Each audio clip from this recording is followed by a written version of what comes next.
I swapped around my audio a bit, so I'm trying to make sure it's not, you know, too much. Too much, too little, whatever.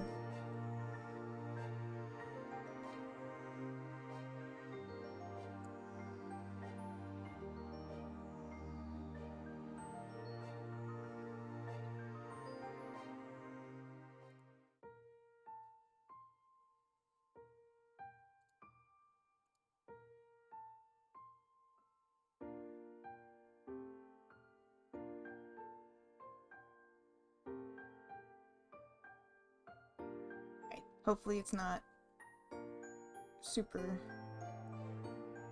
different. I did also change some of the audio settings in the game so we can hear their voices a little better. Which I mean, we're at like the end of the series now, so it's a little late for that.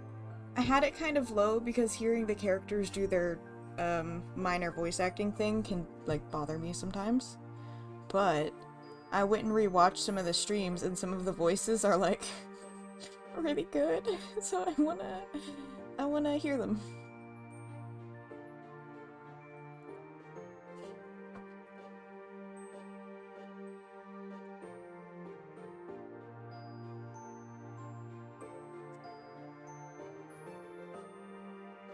Okay, we should be good to go.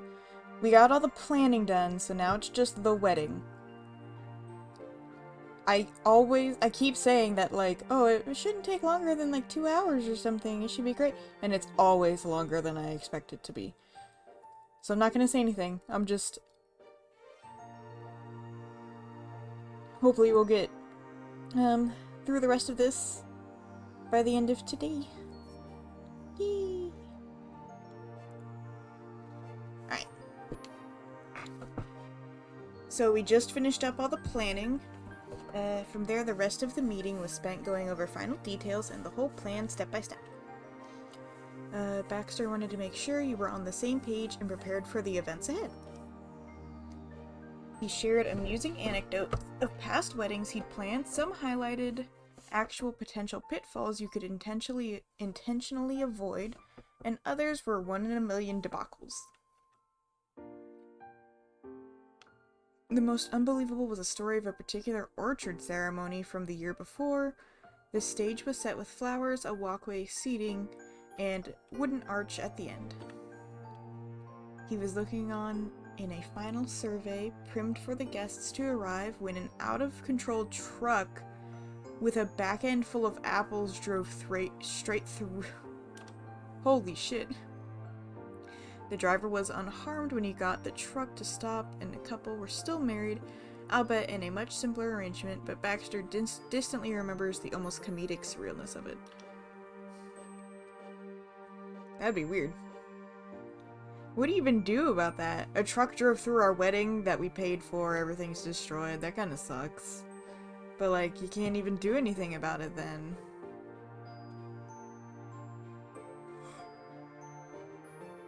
Seeing a completed wedding and then having it flattened back to the ground in the blink of an eye was something he never expected or hoped to experience, yeah. While the planner chuckled in recognition, Cove leaned over to ask if you thought there'd be any reason a fruit truck might have to be at your venue. You were pretty sure there wasn't. The stories and laughter continued until the end of the appointment. It reminded you of the final day of class before summer vacation. Technically, you were still in school, but everyone was eager for the fun to begin. Hey, Poe! It reminded you of the final day of class before summer vacation. Technically, you... Oh, I just read that same thing again. Oh, is it doing its stupid shit?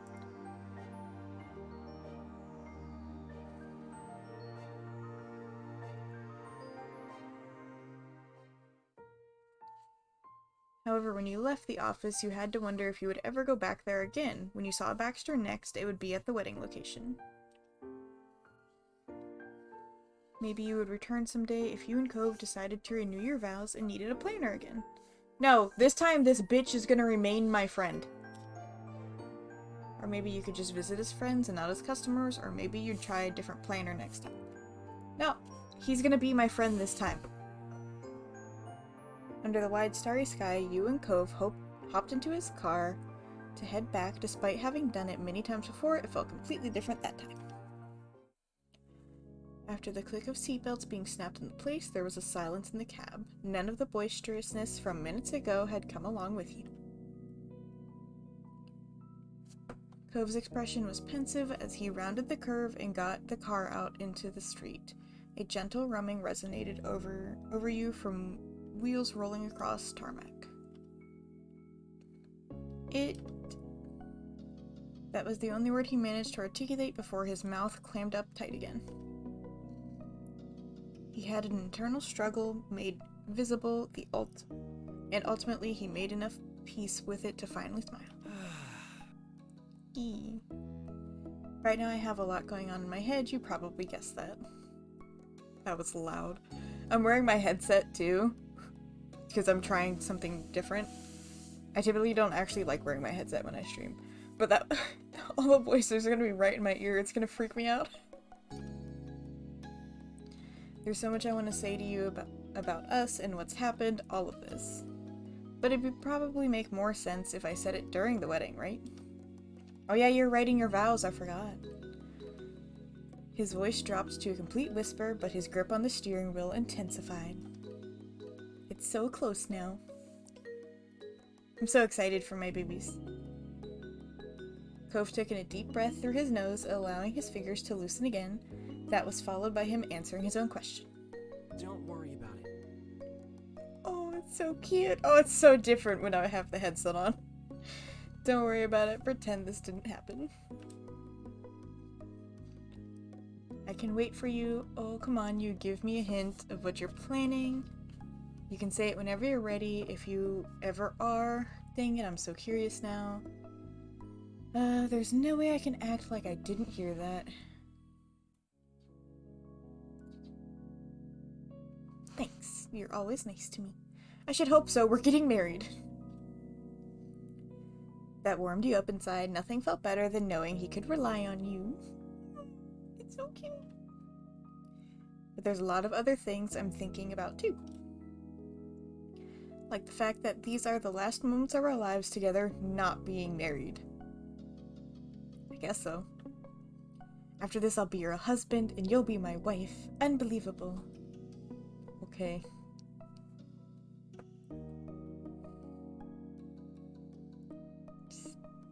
Say that I love to the boy.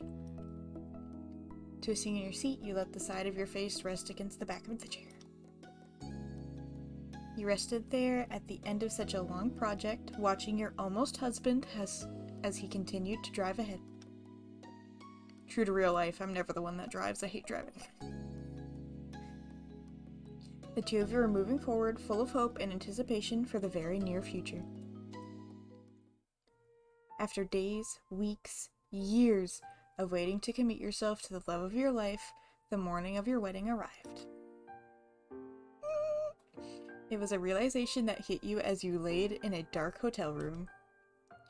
You were still half asleep and totally cozy. You were awake and feeling peaceful. You were fully awake and full of excitement. You were wide awake from nerves.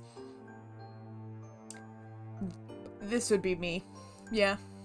There's no way I'm sleeping that night. I can't even handle it if I, like, fuck up at work one day, like the simplest fucking thing. Didn't throw something away, I don't know. It will haunt me that night and I won't be able to sleep. There's no way I would be able to survive a fucking wedding. You weren't able to tell exactly how long you'd been up at that point. There'd been a lot going through your mind, and being cuddled up next to Cove hadn't helped. His shining aquamarine eyes were open. You wondered when he had woken up too. It could have been just then, or might have been lost in his own imaginations for a while himself. But when your gazes met, you became everything he was immersed with. It's so cute. His hand moved from its placement against your back, up to the nape of your neck, and then brushed past your ear and against your cheek. Cove's fingers drifted over your skin warmly, gently, and completely steady. They flowed like a wave of a summer sea. Of course, you'd known Cove for more than long enough to be aware that this tranquility wouldn't last. Yeah, both of you are fucking little nervous babies.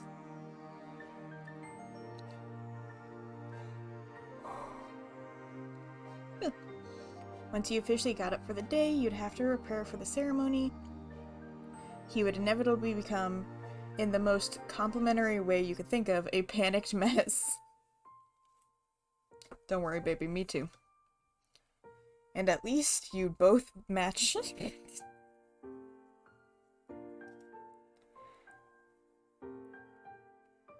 But for as long as it was only you and only him hidden away together under the sheets, these worries couldn't reach him. You were each other's shelter. It hadn't ceased to marvel you the way sharing a bed had become one of Cove's greatest sources of comfort after years of it being one of his biggest struggles. In a soft voice, your very soon-to-be husband finally spoke. Congratulations on your wedding. Congratulations on your wedding. Isn't a little early for that? I'm really looking forward to seeing you in your suit today. He squished his face deeper into the pillow happily. They're so cute.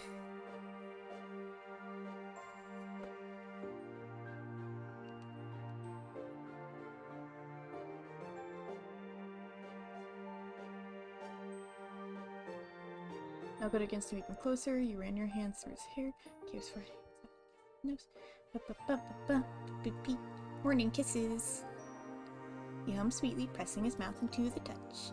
It was a lovely moment to share, both mundane and incredibly special in its own way. But then Cove glanced past you into the distance. He gave a deep sigh while bringing up a hand to pull down at the skin of his cheek and began to whisper. It's almost time. Yeah, we're gonna start freaking out here soon. It's all gonna go to shit. He twisted your head back, sat on the side table next to the bed, was the stock standard digital clock flashing the current hour and minute in bright red lines. Cove was right. You were going to have to get up if you didn't want to be late, or show up to your wedding in pajama. Pajama wedding! Sounds great, actually.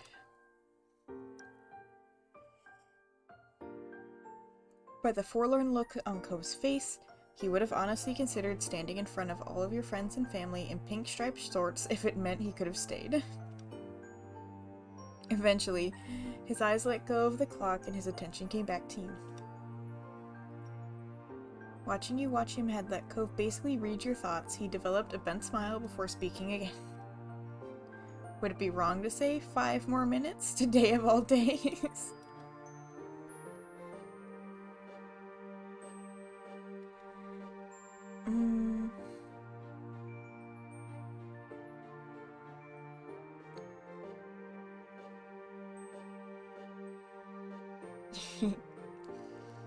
Cove gave an obligatory pout before switching back to a smile.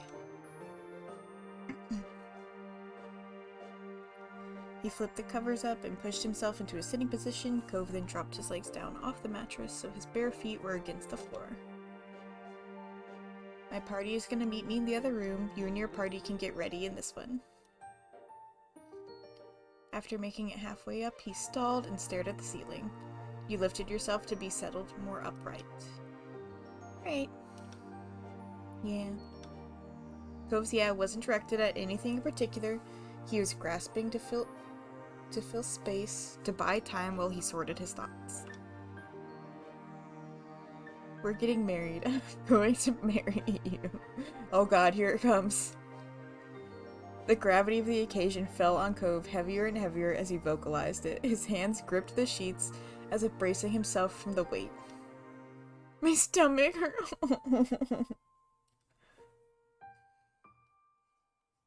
They're so cute.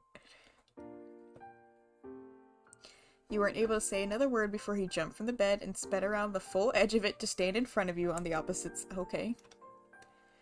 But he didn't stand still. His weight shifted from his heels to the tips of his toes in an uneven rocking motion. Cove had found thoughts to share and let them out in rapid fire. I have to go right now. I'm getting nervous. It's gonna get worse. But I want to do this more than anything else.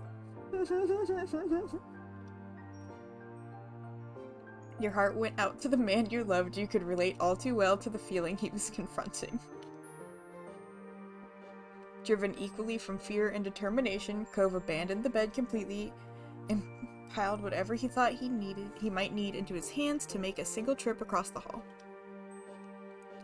His phone, charger, water bottle, suitcase, overnight bag, a pair of shoes, all of it was pressed against his chest or thrown over his shoulders. It was an impressive feat.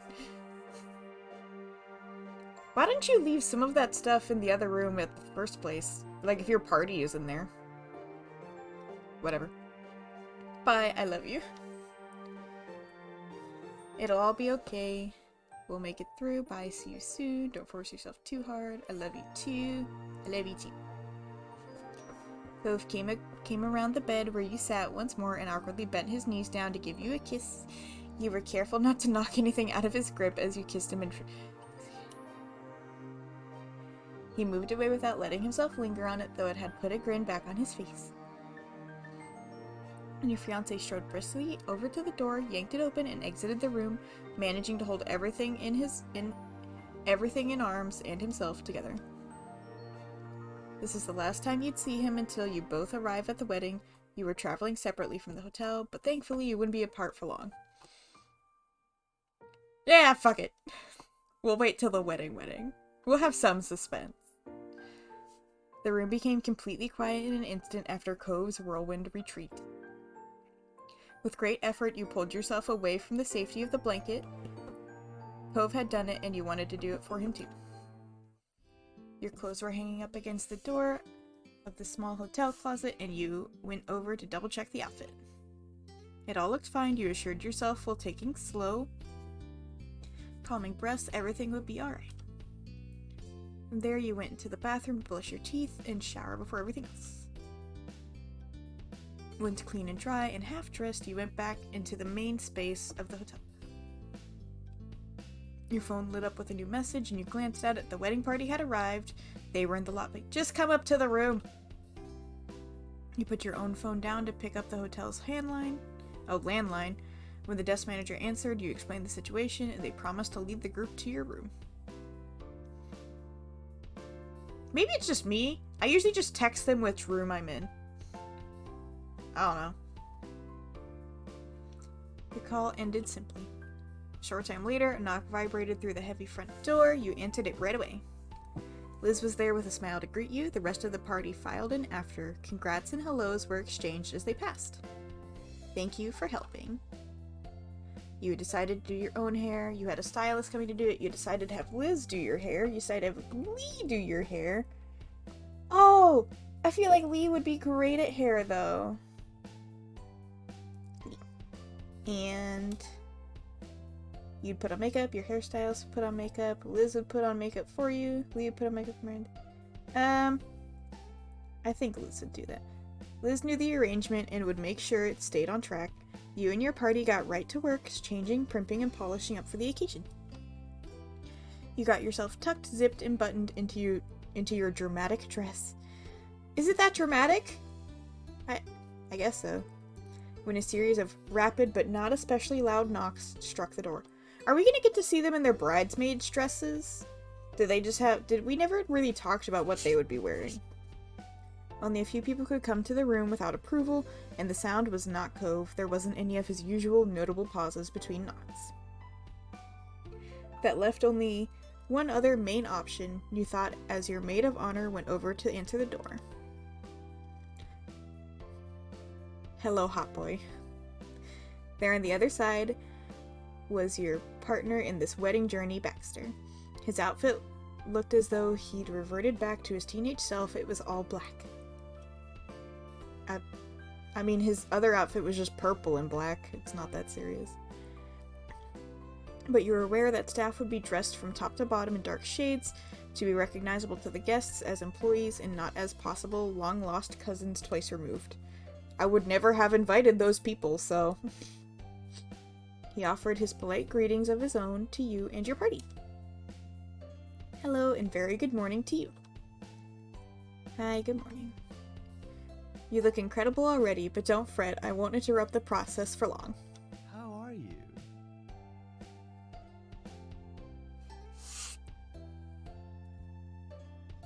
Oh. I'm here to check in. Is there anything you need? Everything's good here. Do you have a way to slow down time? You wouldn't happen to have Cove on you somewhere?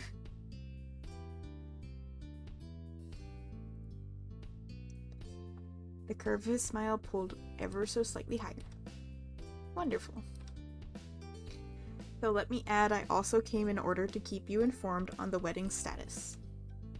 Oh? A worried bent came through in your tone. Yes. It's so different with the headset on. I can't with him. Yes, the status is, it's ready when you are. It should go off without a hitch. Thank God. That was music to your ears. You were so grateful Baxter had gone to as much effort as he had for this. I mean, we're paying him. With absolute earnestness, Baxter wished you well. Take care. Stop that. Stop. Why does he talk like that? I didn't hear it as much before because I had it turned down.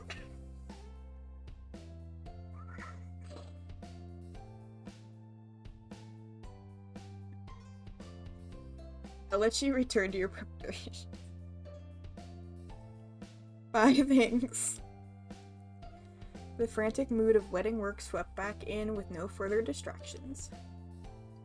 You cleaned up your nails, you painted your nails. We'll give Miranda something to do. Fuck it. Your nails were short, I have short nails. Oh god. Solid color pastel French tips. I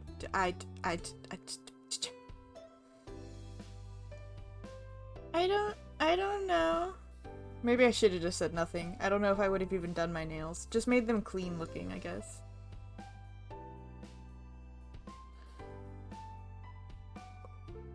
Is a pastel color not a solid color? I'm confused. How do nails work?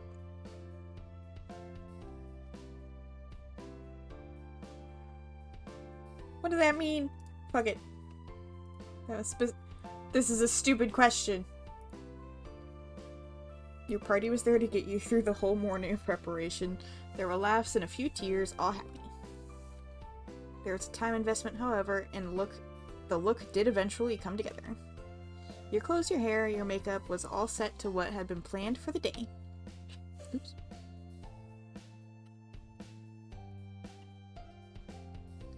I don't know. Oh, Jesus.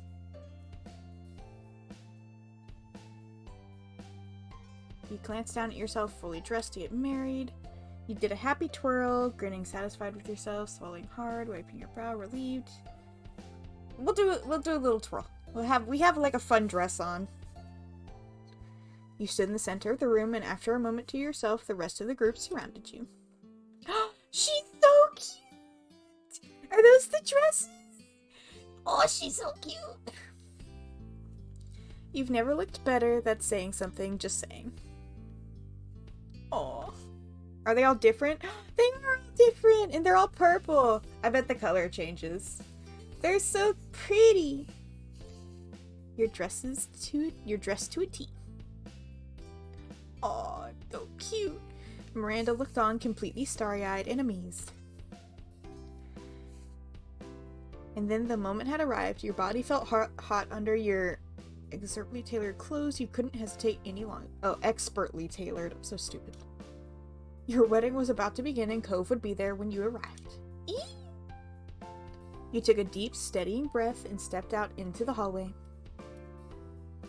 Rapidly, you made your way to the elevator and took it down to the lobby floor.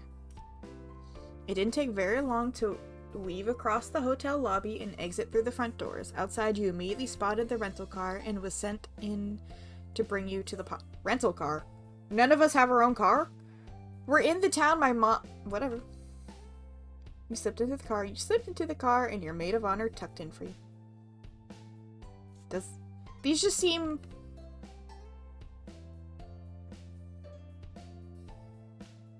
Sure. Closing your eyes, you tried to get comfortable during the drive, but it was in vain. This car was bringing you to your own wedding.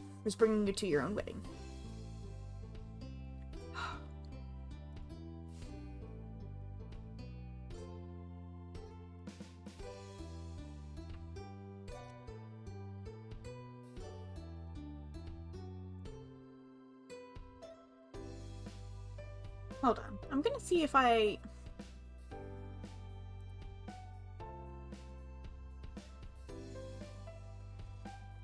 The only thing is that makes the black screens on the side. I don't like it.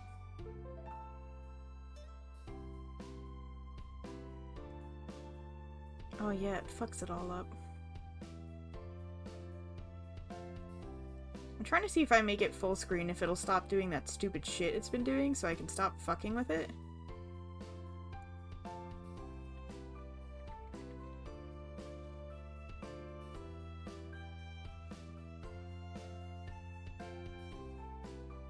Kinda works.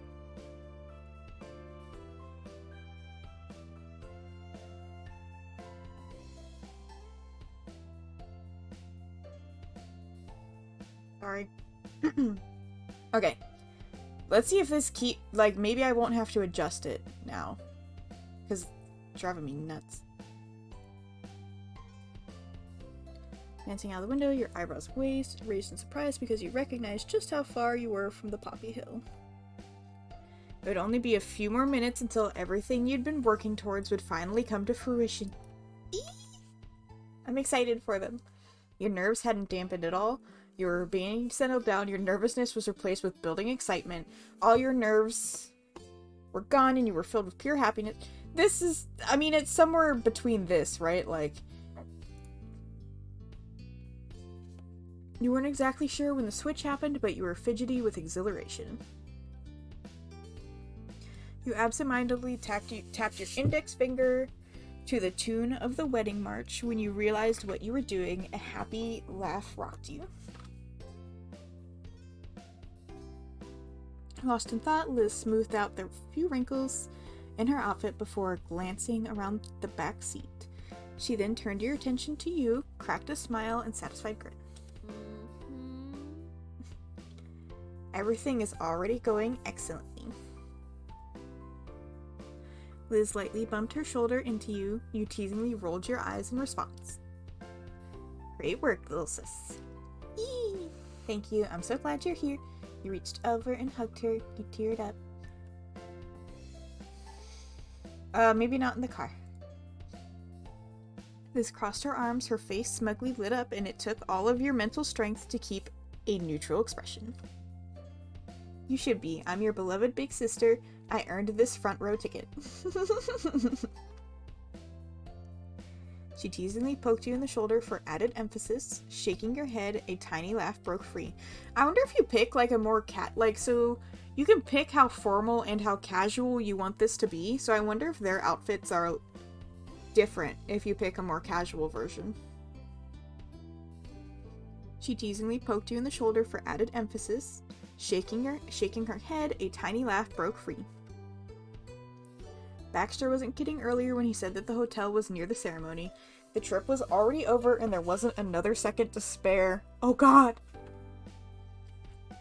Not able to remain contained for a second longer, you exited the car, went forward, and finally took in this first sight of your ceremony. Oh, it's so cute! Poppy Hill, the quite literal backdrop of your childhood, forever nestled behind the home you grew up in the place where you found a sad little wavy-eyebrowed boy years ago. Oh, it's so cute! Oh, well. Oh. Well, all that work I did adjusting things was for nothing. Oops.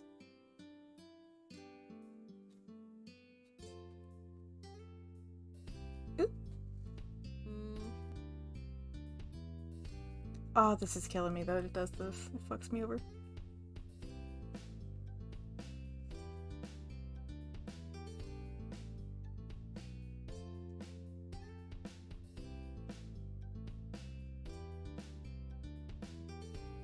Oh, I'm like going backwards too. What the fuck is happening?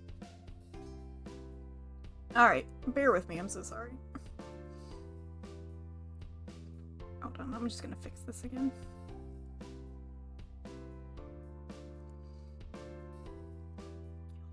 Okay.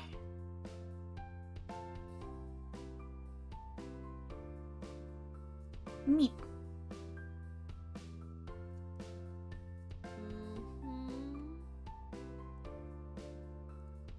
Does that Oh, sound God. alright?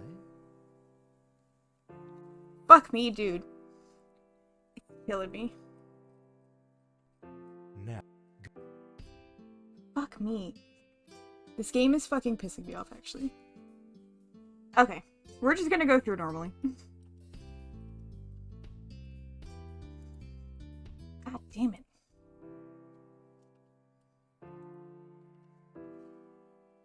Okay. Keep fucking up. Jesus. Okay.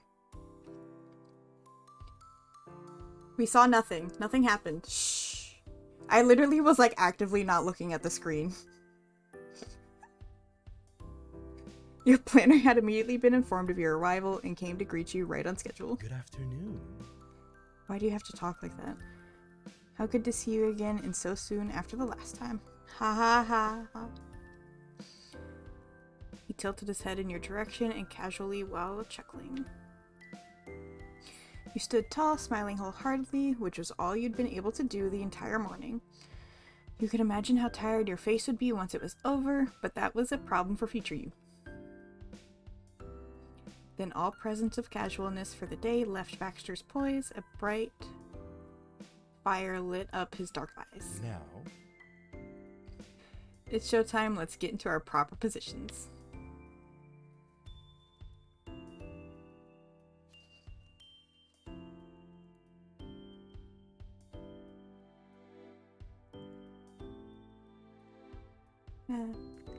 The wedding parties are being led up to the front where they'll be standing by, while guests are getting directed to open spaces to stand in the audience area. Please go back further with me so you can be ready for the aisle walk. God. You also might see Cove too early if you stay here, so we can't down. Sucking in a full breath, you let yourself be led away by Baxter. You only had to hold on a little longer when you'd get to see him. In fairness, we're pretending that little blip didn't happen, but I did not see him. I know he was on the screen, but I was literally like looking at the ground the whole time, which is probably why I rewound too far, but it's fine. It's fine. You and your planner went back down and there was an eager hastiness in your paces. The corner was turned, separating you off from the main scene. The wedding never goes off without a hitch. There's always a fuck up. That was my fuck up. does that sound alright? You gotta stop using that voice with me. I'm about to get married to somebody else. This is becoming a problem. Wait here for the music cue and then you can walk, okay? Uh-huh. Yeah, I'm ready for it. Good luck, little. I'll congratulate you when it's over. Oh, it's so cute. He grinned coyly before leaving you there. He had to handle more of the arrangements behind the scenes so that you and Cove could have your spotlights. Mamas! Oh, they're both so flowery. Soon after, two much welcome faces came to greet you, your moms full of pride, and there to offer your supportive hands. My mamas. Oop.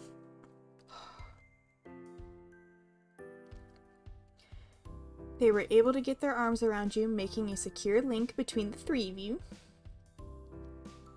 Pleased as can be, Ma used her free hand to reassuringly stroke your back, as she used to do when you were little. At the same time, Mom gave your forearm an affectionate squeeze. Having them with you was a major comfort, even though no words were exchanged. While waiting in the wings, footsteps and distant chatter of a crowd, the accelerated breathing of your parents, and your own heartbeat pattered in your ears. Your eyes closed as you strained to hear the cue above the rest of the noise.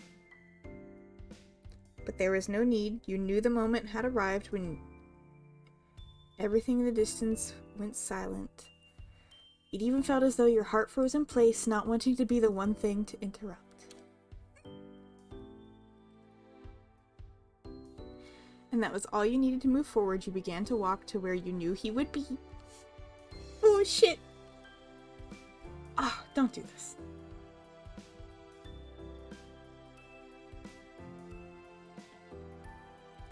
You came back around the way to place yourself in the spot you had first been on your arrival. The first start of the Isle, a tiny but momentous journey, was in front of you.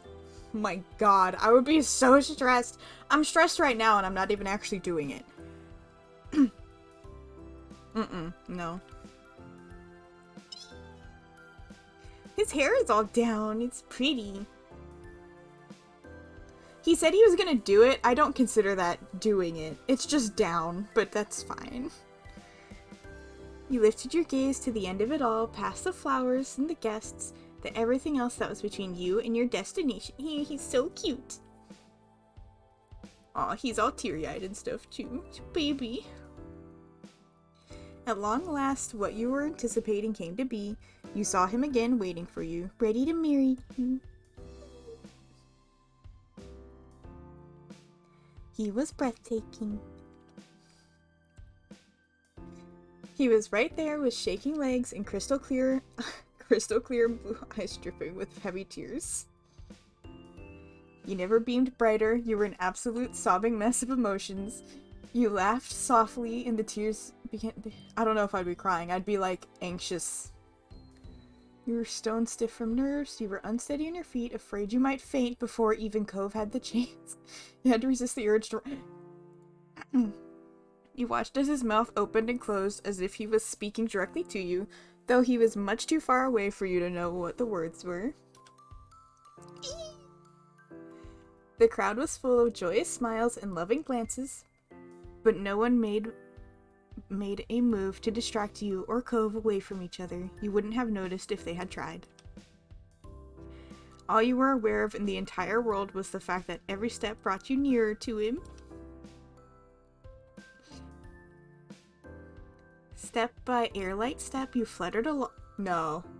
The only reason my steps would be light is because I would be hyper aware of what I was doing. Like, I'd be like, oh my god, I'm gonna trip and fall on my fucking face. Nothing could have prevented you from relishing in your crossing.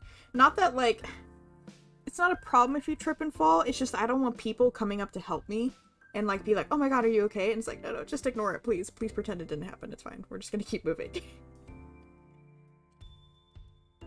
With each frolicking footfall, Cove shivered anew. He was excited to be there with you, but patiently remained where he was supposed to. What if you could fall in this game? What if you could trip? Like, certain decisions led you to trip. You didn't keep him waiting.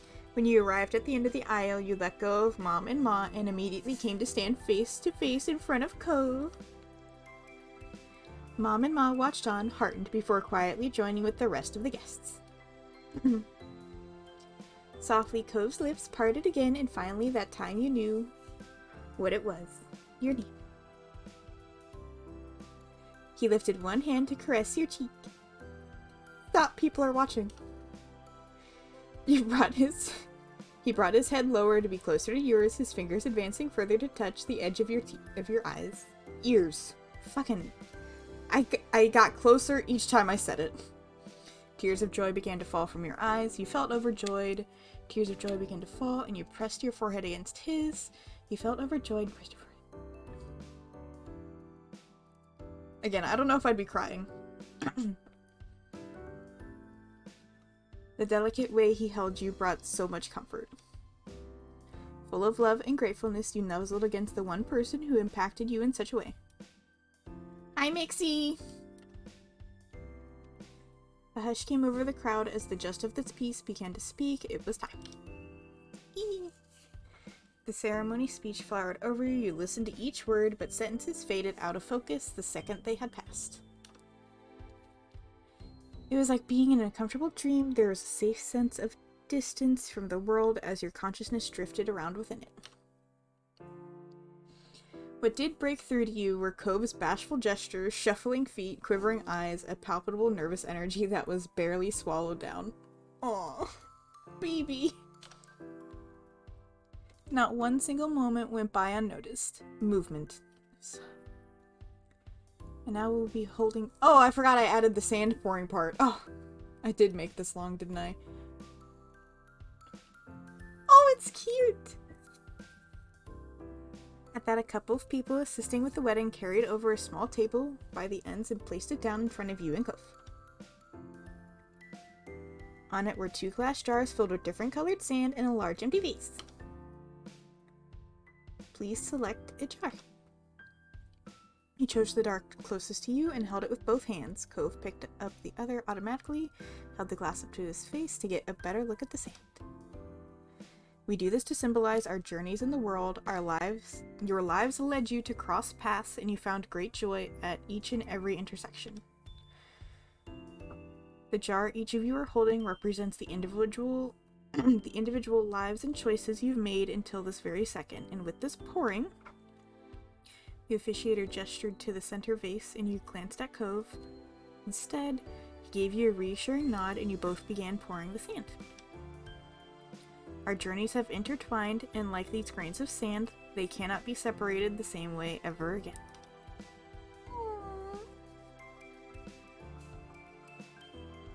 I feel like I picked a good one. You watched the sand slowly mix together. It was mesmerizing, and it wasn't until Cove whimpered loudly next to you that you felt jolted back into the ceremony. Once every grain of sand was inside the vase, Cove set his jar back down. You brought your hand back closer to your middle, but you kept the jar firmly in your grasp. You peeked at Cove out of the corner of your eye and saw that he was watching you too, the ends of his mouth curved, drawing a light-hearted chuckle from you. The assistant stepped forward to move the table to the side so that the ceremony could continue smoothly. You placed your jar next to Cove's and tried to commit the sight to memory. The table was delicately placed to the side of the arch. Your excitement bubbled in your chest, and what would happen next? You can pick more than one ceremony. I don't know how many you can pick, but imagine picking all of them and how long that would take. Before you could completely lose yourself in Cove's gaze, your attention crystallized in an instant. The gist of this piece had said vows. Oh yeah! Thank God they didn't make me write that. I hope my girl has vows. It struck Cove as well because his knees visibly locked from underneath him. Oh! In a slow motion, he began to tip backwards. You instinctually grabbed onto his wrists, pulling onto his sleeves in an attempt to keep your beloved from leaning further. Also, Terry should be pretty close behind him, or his dad. His dad was his best man. His dad should be pretty close, like, supporting him too at this point. Numerous sets of arms arose from all around as both of your wedding parties poised themselves to catch Cove and be their way. Oh, oh no. Oh, baby. Cove regaining control of his legs and caught himself by anchoring back on the ball of his right foot. He kept that firmly planted. He was still so absorbed in the moment that the notion to be embarrassed by his near faint didn't take up any space in his mind. It was as if it hadn't happened, at least for Cove. The justice of the peace, however, lifted a brow, assessing if your groom was physically capable of completing the ceremony. Oh my god. For all his trembling, Cove stood stiffly, a pillar that could not be moved. It was enough to appease your justice of the peace into continuing. The couples have chosen to prepare their own vows, and they will share them now. Cove Holden, please begin. Oh god. He took in a long breath through his nose.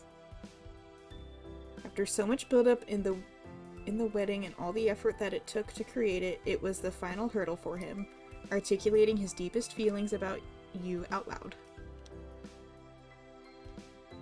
Cove looked into your gray eyes, searching for the words he needed. You waited, impressing as much encouragement as you could into your gaze. Finally, Cove began his vows. Oh god. We met when we were 8 years old. And, well, I wanted to run away to Nevada somehow. That summer, I moved into the neighborhood. Truthfully, I planned to do it before my dad and I even made it to Sunset Bird. It didn't matter what it was going to be like. How could it ever be okay? But I saw you the first day I was there, and nothing went the way I thought. You changed everything in my life. He sunk lower into himself sheepishly and offered a goofy grin. Well... I did still make an attempt in my child mind genius, but it was just gonna be for a visit. Didn't work out though, because you told on me and I got caught, which was definitely for the best.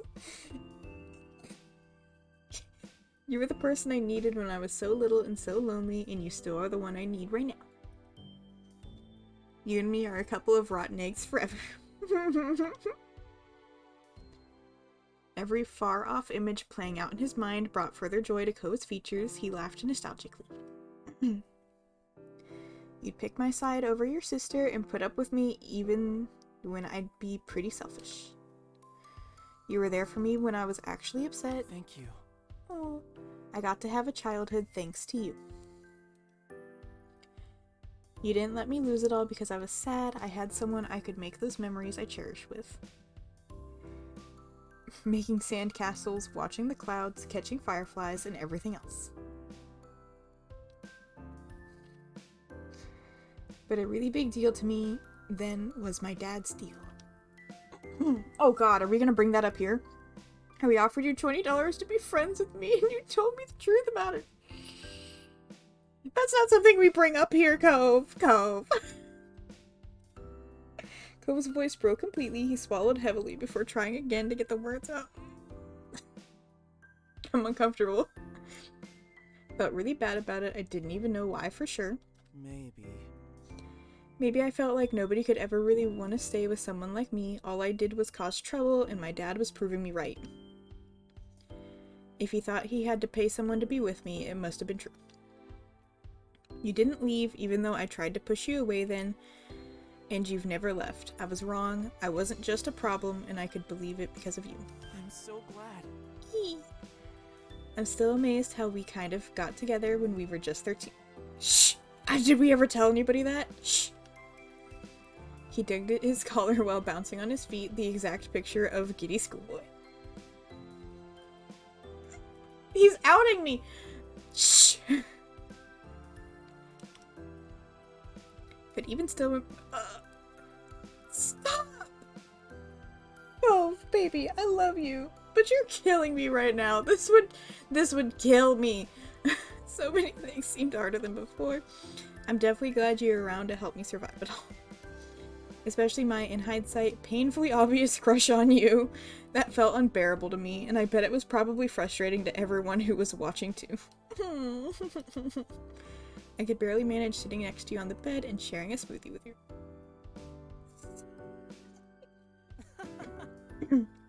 Thank God that hormonal night will...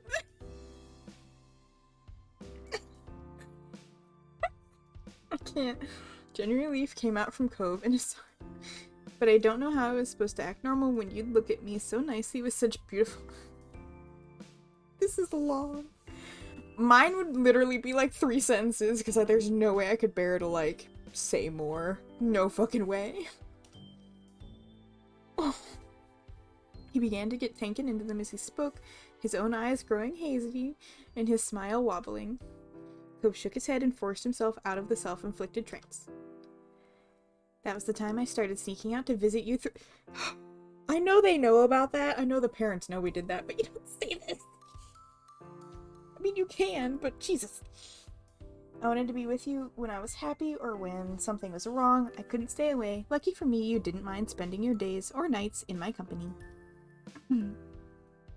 With a light touch of wistfulness, Cove recalled experience after experience from those years. Going on trips together, big ones and small ones, just hanging around our house in the neighborhood, talking about who we were as people, playing cards, and that time there was a sun shower. We'd stick together during parties, and you could even make it fun for someone socially awkward as I am. As he continued to reminisce, he chuckled adorably. Well... And I started getting closer with your family too, well, at least your mom's. Elizabeth wasn't exactly interested in being good friends when we were teens. I appreciate that you always put up with my parents and their wild plans, by the way. I remember. I can still remember how badly I wanted to be grown up as an awkward teen, then suddenly we graduated high school and it really was time to be an adult. Getting my first job, taking my first long drive without parents, accepting how small our little town was in the grand scheme of things. Just trying to figure out what I was even going to do with my life. I was lost and all I wanted... Oh god. Mine are not going to be this long. I didn't lose what mattered when things had to change, most of all you. You were my special someone. That was when I had fallen in love with you. You were the first person I was able to open up to about my sexuality. Yeah. Your parents! Maybe it's just me. I'm embarrassed. When I finally knew for sure where it was. And you were the one who helped me keep it together when I was overthinking things. His speech of all that I had treasured about you went on in an uninterrupted stream. You can stop. Baby, I need you to stop. Please, I need you to stop. I talked to you about everything, like the accident, I got my scar, and I knew you would understand. And as mundane and drudging adult stuff could be, I had a source of relief from it because you had been around. You let me have tastes of your food, and you always gave me the best gifts. You love me even though I'm not a cool merman who could take you on a magical adventure. Thanks for waiting for me.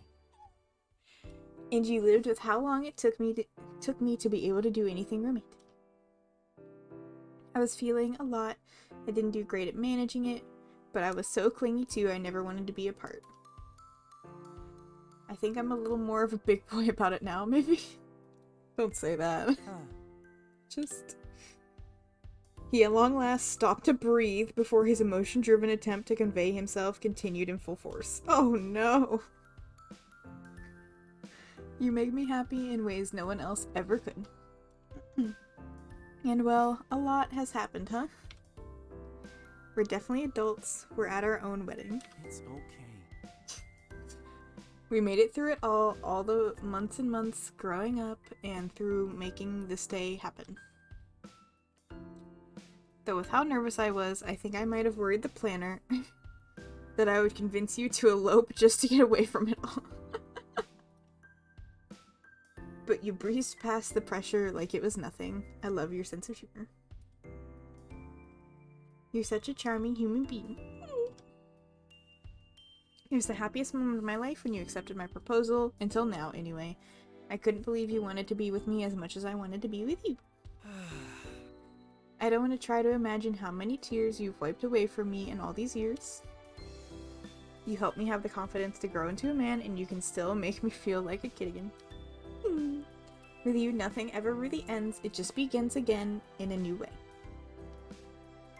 And basically what I'm trying to say is no matter how hard I try, I can never thank you enough for being mine and letting me be yours. Fuck, it's so cute. Cove wept heavily, no longer able to stay above the wave of emotions. Aw. Opening himself up so fully had... Aww.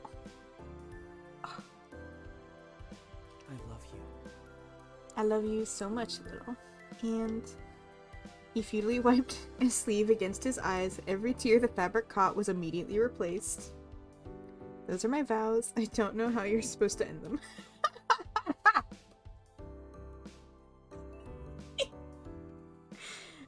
I hope you'll be...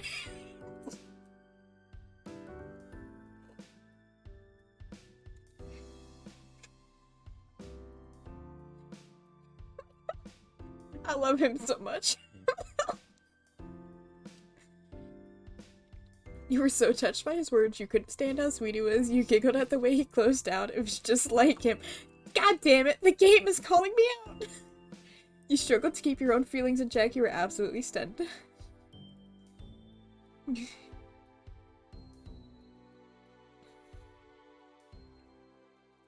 Shed some tears. I'm a little glossy-eyed. It's pretty cute. It was very nice. Thank you, Cove. Little, you may say yours. Oh god! The gisters of the piece had all but disappeared from your— yeah, everybody disappeared from our minds. All that you had been aware of was Cove, but that request couldn't be ignored. Now you would have to take on the endeavor of explaining everything Cove was to you and everything he'd been to you throughout knowing him almost your entire life. You chose to say, I want to thank you, I promise, I adore, Cove, all I want is to tell who you are to me. Oh my god. I don't know. Who you—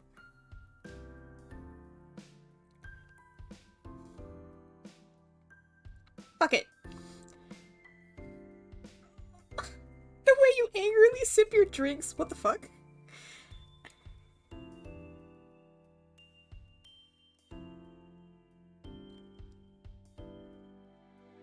The awkward way you try flirting. Oh my god. That yourself and with your emotions, that you've been such a beach bum ever since you were born, the adorable way you text. This one.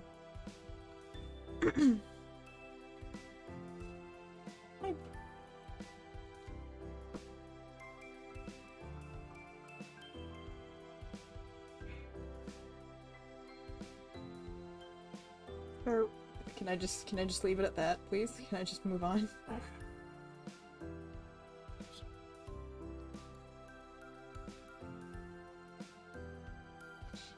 Okay, we're gonna leave it at that. Oh, I can do, like, all of them? I can make it long. Fuck it. Never stop trying to make you happy, to cherish everything you've given me. I just want to see what they say. To let you have joint ownership of my shell collection. To always leave the window open for— oh, that's really cute, though. To continue letting you have tastes of food, to comfort you when your anxieties make you scared.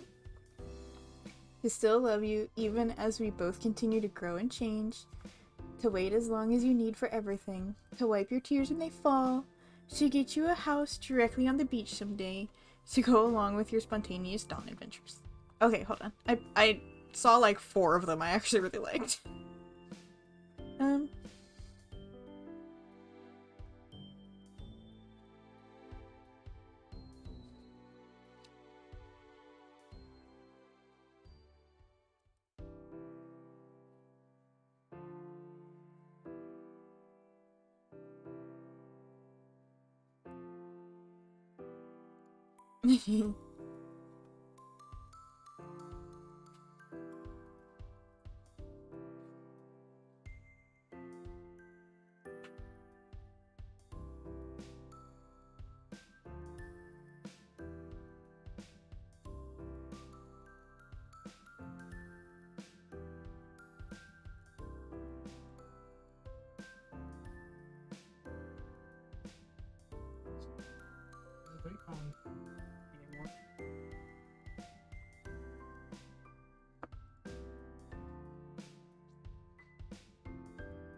My precious ocean boy, yes! My sunshine, my soul, yes! And I know we were meant to be together, and you're the one I'll love for the rest of my life, and I'll be there for you no matter what. And I'm the luckiest person in the world that I get to say that, and you're the best thing that's ever happened to me. And you are too emotional to say anything else.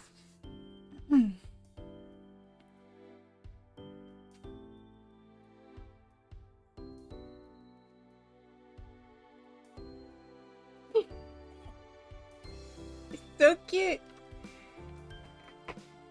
I wonder if you could just do all of them. Just go through every single one. Jesus.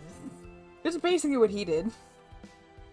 Cove covered his face with crying and all around about to pass out. Oh my god, thank god your dad is there to help you, please. Just not as contently accepting those vows as your sworn oath to your very nearly husband. Oh god, we're almost there. You take Little Flame to be your lawful wedded wife. He let his hands fall, ready to face you directly. With shaking, dripping wet eyes, Steve's long backed. And with the confidence of a man who'd been waiting for this moment for years, he answered with complete surety. I do. It's so cute! It was absolutely heart-stopping, but your turn to respond had come. And you, Little Flame, take Cove Holden to be your lawful wedded husband. What he said.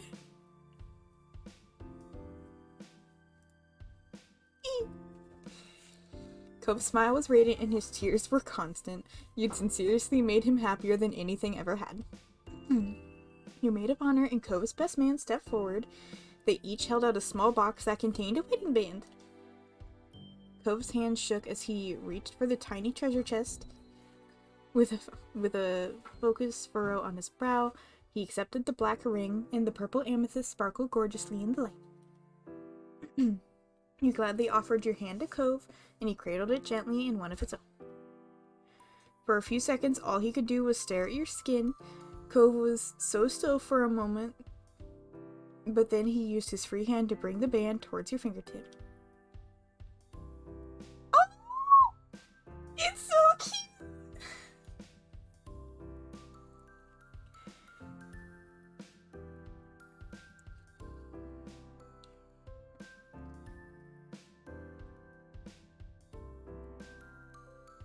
You carefully slid the ring into its proper place on your finger. Your gaze locked onto it, utterly amazed. Swallowing thickly, Cove raised his hand out for you, and you held it in return and brushed your thumb across his palm. It was your turn.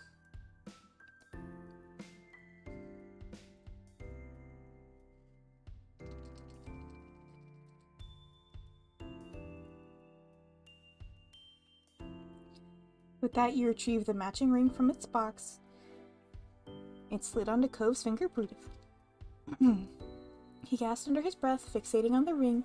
You tenderly squeezed his hand, and Cove finally met your eyes again. He held your gaze with an electrifying stare. You were in awe of the whole moment.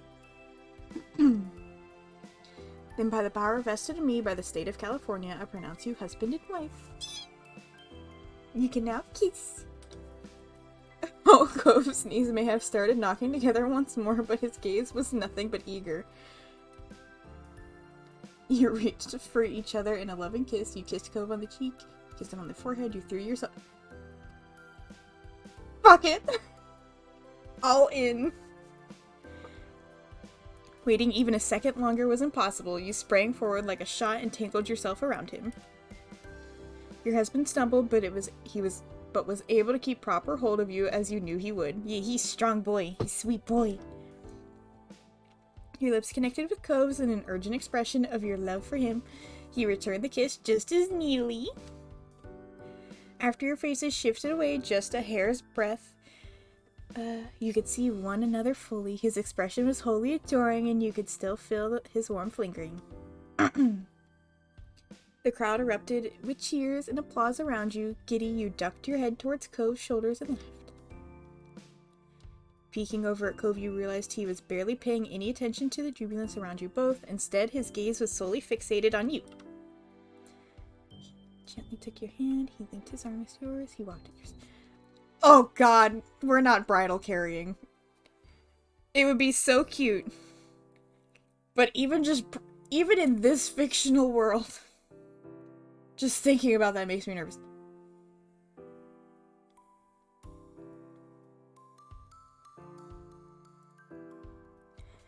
Your head tipped back in a hearty laugh. Cove's smile widened instantly and matched yours. Happy, you leaned the side of your face into his side. You were over the moon, and you'd get to spend the rest of your life with Cove by your side. You went down the aisle gleefully as you passed by your friends and family. You caught several thumbs up, proud nods, and cheery waves. Some were even still clapping, sniffling. Your vision threatened to fill with tears after witnessing more than a handful of people dabbing their eyes with tissues. When you briefly came close enough to Mr. Holden, he patted Cove on the shoulder. Despite his weepy oh god, Mr. Holden has to be bawling too. You could tell that he had the greatest pride in his son.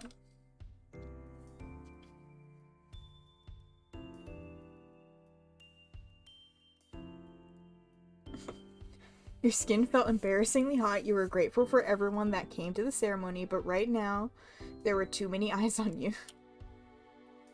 You peeked at your guests through your fingers. No one seemed to mind your reaction, and so you focused on just making it through the crowd. After leaving the ceremony in late afternoon, it was time for wedding photos. Yay! Oh god, I hated taking wedding photos actually. They always looked good at the end, of course, but they were bitch. You and Cove met up with the wedding party and the photographer while the other guests headed over to the reception. Are we actually going to get to see the whole party together? That'd be so cute. That'd be, like, hard, though. I wouldn't blame them if they didn't do that. The excursion was filled with fun and laughter while the photographer set out to get the ideal shots. Cove lovingly held your face, not afraid to show his affection in front of the camera for a change. His thumb brushed lightly across your cheek, and then he pressed his forehead to yours. His breath was warm on your skin and you closed your eyes shut to relish in his love. When he pulled away, you were speechless. But you also had a feeling that was going to be one of the best shots of the lot. Eee! When the sun began to set about an hour later, you knew it was time to rejoin with everyone else. God damn. Okay, some water, I'm dying. So you eagerly got back into the car again to finally see the second location. Yay! Aquarium.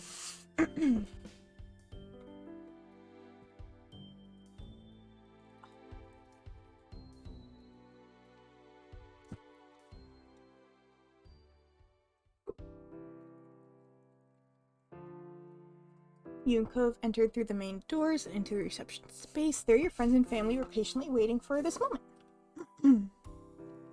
The room filled with familiar cheers, whistles, and applause at your arrival. As the noise lessened, you began to hear various calls of congrats and welcome backs. The love emanating from your friends and family was palpable. Baxter made his way to the center of the room and began to gesture people back. The rest of the staff followed his lead and made space in the crowd. When the path ahead cleared out, you took a deep breath. It was time. Oh god, I forgot he wanted to do the first dance. And I thought that was cute. Even though, oh my god, I'd be too fucking embarrassed to do this shit. Beginning note of your first dance song played, you heard a few of the guests speak in hushed tones, anticipation rising as the melody kicked in. It was slow-paced, it was moderate-paced, it was fast-paced. We'll just take it slow, I guess. Because we're both not skilled enough to do fast-paced shit. Cove met your eyes as ready as he could, and you took his hands. You heard the high-pitched whine of the microphone and saw Baxter smiling. And now the couple will have their first dance. You eagerly led Cove to the dance floor, mood still sky high. Cove did his best to remember the motions that were meant to go with the rhythm of this track.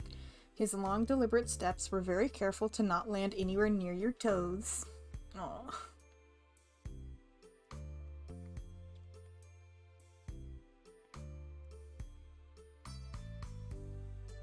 Your dance lessons were worth it. You managed everything in the dance. You did well enough for your level of dancing expertise. You made some mistakes. It was good enough. If we fuck up, nobody knows. You performed beautifully and mentally said thank you to Baxter for the dance lessons because of that work. Your dancing was perfect. With Cove's hands in yours, you both made your mark on the dance floor and gave the crowd a show. The two of you gallivanted across the floor, hearts pounding and the expressions bright. Eventually, Cove had Cove was able to get into the flow, his body relaxed, and you could see the confidence slowly ease into him. Softly, he took a moment to speak to you. This is the first moment to ourselves since we've arrived. I don't know about that. Cove clearly was grateful for the chance to finally talk to you. You're beautiful. Eee. You too. I am so lucky. No one is more lovely than you. He blushed, speechless. He truly looked divine in his suit. He does look good. Cove flushed a light rosy pink and beamed at you. This makes me think of that night at the summer soiree. He continued to smile. Cove let out a stuttering breath. His face went through the roller coaster of emotions before settling on amused. I hope that I'm at least a better dancer now than I was then. Me too. Honestly, I was thinking about that too. I remember exactly how it felt dancing with you years ago. I had a lot of hopes then.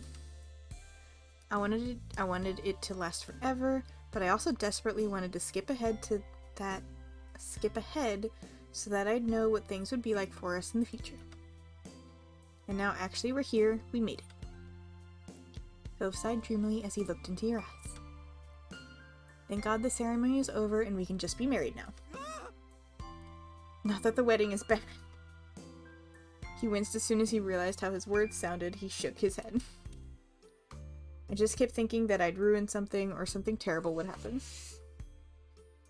At this point, a trunk full of apples could come through and destroy the dinner and I wouldn't care. I'd be more concerned about the fish.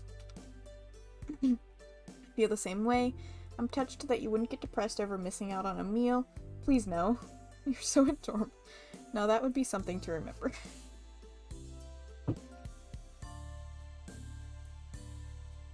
You were glad that this man was yours to keep.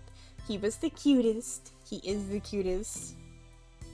Then the music reached a bridge of the song in complex choreography. Both of you had to focus more on the dance.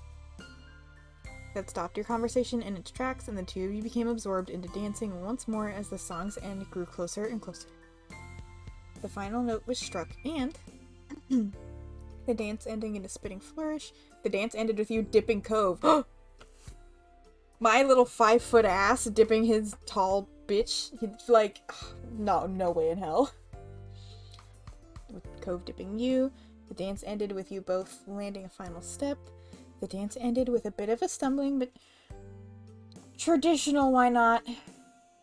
Well, actually, I kind of like this. Sure. The two of you pulled each other close and twirled together. The wind blew past your face and both started giggling like children. Faster and faster, you spun until you ran out of breath from your joyful laughter. Cove's lips brushed over your ear. You're a really good partner. His face felt hot and wasn't only from the dancing. You heard a clap that steadily transformed into loud applause. Turning to face the crowd, you looked over to your friends and family cheering.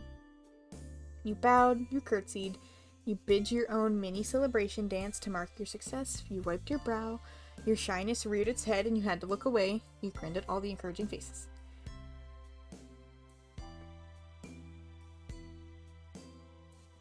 You kept your shoulders back and formally bowed to your audience. The clapping got louder.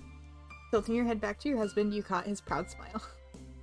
Cove continued to watch you rather than switching his attention to the guests. Probably because he'd freak out. Just like I am. He twisted his wedding band bashfully around his finger. With the first dance done, you both left the open floor to join the others and properly greet your seated guests. Cove offered you his arm to take once more. You took hold of his arm. You offered Cove your arm instead. You took his hand instead. You gestured that you were fine. Your arm wrapped around his, fitting as snugly together as matching pieces of a puzzle. It was a hold that could not easily be broken. Physically and legally linked to the other, you and Cove went forward as one.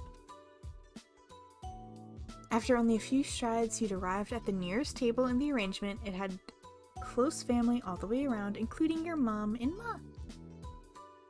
The two had scooted their chairs closer and were eagerly whispering to one another, trading words of excitement back and forth. Feeling awkward about having to interrupt, though realizing there's no reason to feel that way, Cove cleared his throat to announce your and his presence. Hey. Snapping out of their private fur, your parents turned the enthusiasm straight towards the two of you. Hello, you waved at them, you went between them to give them a hug from behind. The two leaned into your shoulders, returning the embrace. After keeping hold long enough to be warmed up by the shared body heat, you let go in order to stand up straight. Hello. Hello again, kiddos. Ma folded her hands together on the tabletop daintily and followed Mom with her own greeting. Welcome, it's so good to have you here at the reception. Thank you. Of course. Of course. The ceremony was beautiful. You sure nailed the theming with the venue. Absolutely incredible. All the effort paid off then. Hearing people actually discuss the wedding was as a real event, Cove became tongue-tied. Your mom watched over the both of you with a gaze as doting as it was knowing. Have fun. Have fun greeting everyone else. We'll be here if you need us. Yeah, we still gotta try the food while you're busy with your big day. I love you, Moms. Thank you so much. You're the best parents anyone could have. I appreciate everything. Thanks again. Moms. Yeah! Ma's fingers squeezed together even more tightly, a visual representation of the restraint she was exerting not to cheer inappropriately. While Ma attempted to not spook Cove after his tepid attempt to use the new title, Mom had no qualms saying something embarrassing. Woohoo, we got upgraded! Pam. Cove's gaze immediately dropped to his feet, and his near-constant flush from the day reappeared. You gave your husband a reassuring pat on the arm, proud and pleased at his braveness. Okay, bye. Cove scuffled off, needing to escape, and you gave your parents a wave as you stuck by him. Good luck out there. Your and Cove's moms resumed their schoolgirl-style chatting in good cheer. Located at the same table were Cove's parents. They were taking it easy until Cliff noticed you and Cove had eyes on him.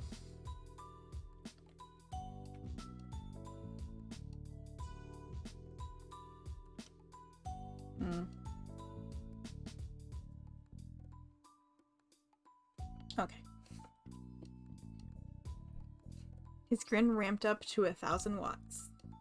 Aw, look at him with his little tie. Hey! It's our local celebrities of the day. Man, neither of you goobers actually did your hair. Come on. Cliff folded his arms, self-satisfied.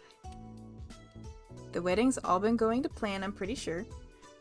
But I'll keep watch still, and if there's anything else I can do, just give me a shout. Cove brightened in a similar way. His tone was full of affection for his father. Hi, Dad, and thanks. Hi. You clapped his back happily. You walked around the table to give him a hug. Hug. It was tricky to weave through the space, but you were able to get in arm's reach of Cliff. He opened up his arms wide for you and then squeezed you back. Soon you had to get out from behind chairs and other guests, so you let Cliff go and nudged your way over to Cove again. Cliff slyly winked, waving you and Cove off. Right. I don't have to hog you, everyone wants to see you. Please let me call him Dad! Yes!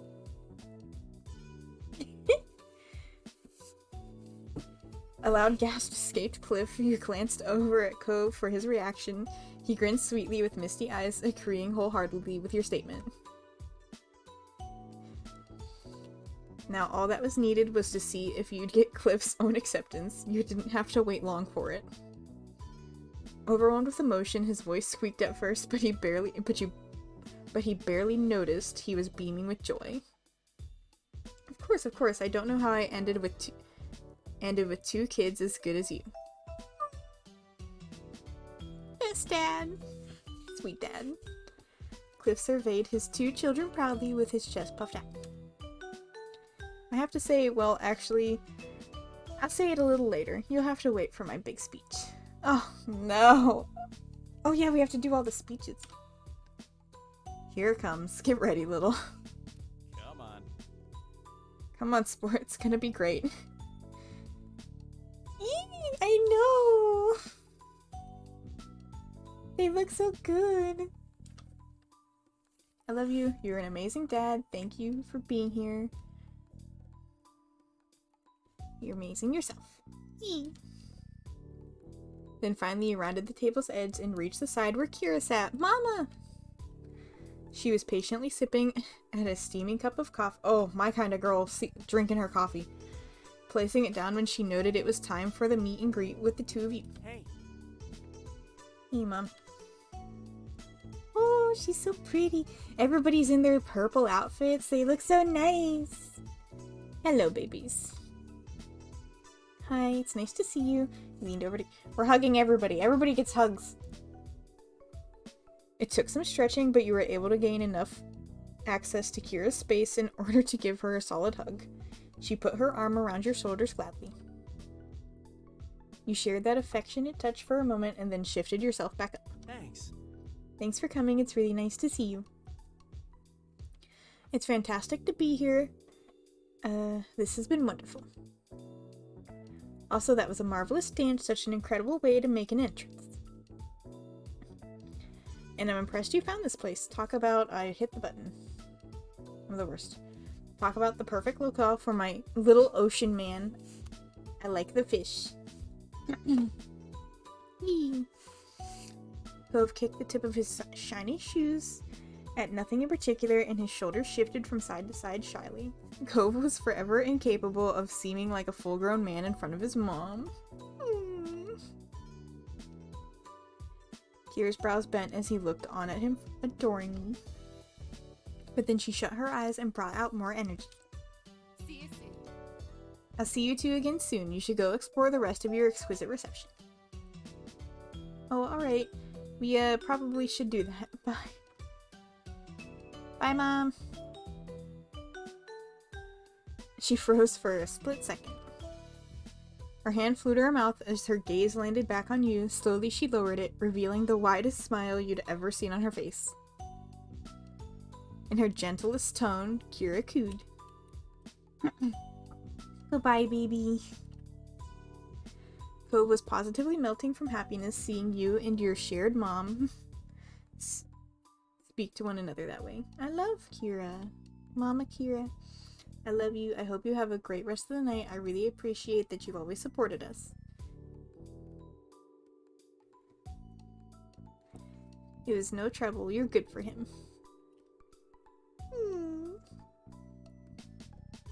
Then you had to continue on to the next table in the seating arrangement. There were still guests waiting to see the both of you. You had a pleasant conversation with your aunt and uncle on Mom's side. They couldn't have been more pleased that you had found someone who made you as happy as Cove did. Right by was their daughter, your cousin, as well as your older sister. Yeah, the rest of my party. They were throwing looks, not so subtly waiting to speak their piece, but didn't interrupt your chat with other family. Oh. Damn it. But when it was officially their turn, the ladies placed down glasses of juice and put on matching curved smiles. Look at them, they're so cute. I wonder if they're not in the wedding party. So I think I said this earlier, that they have different outfits. But maybe it would be like if the moms had been in the wedding party, would both of their dresses have been purple? And so like Liz and Lee would have had like patterned different dresses, and I want to see what they all look like now. I want to know. The ladies placed on glasses of juice and put on matching curved smiles. Cove shifted on his feet embarrassedly. He didn't even need to say anything. You grinned at the 2 of them. You went over to hug them around the sides. You shook your head. Everybody gets hugs. You were able to shimmy around the furniture and get yourself behind both and then wrap your arms across their backs. Lee squished against you while giggling, and Liz gave you a true big sibling ruffle on the top of your head. No, my hair! After the embrace, you slipped out from between them to head over to Cove again. We did good work, didn't we? It's nice to be able to relax after all the preparations. Totally, everything went incredibly. You're both beautiful, and it was just touching and amazing and perfect. Cove laughed airily. Lee's energy levels were as high as ever. Hello to you too. Lee chimed up once more, placing a hand on her forehead and leaning against Liz for support. Aww. It's so romantic how you got married on the hill where you met. Aww. Oh, I didn't even know you knew that. Only our parents were there. It's pretty common Flame family lore. I also know that's where you met, and so did half the rest of the crowd. Cove tilted his head bashfully, realizing it was probably a little dumb to not realize other people had found out about that. Well, that makes sense. I mean, it's not like it was a secret. You must be relieved there were no accidental drownings with those waterworks going off during the ceremony. Ha ha ha, shut up, Liz! Lee continued. Lee couldn't suppress a snicker. Cove, on the other hand, pouted indignantly. Aww. To be serious for a moment, your sensitive souls did very well with those vows.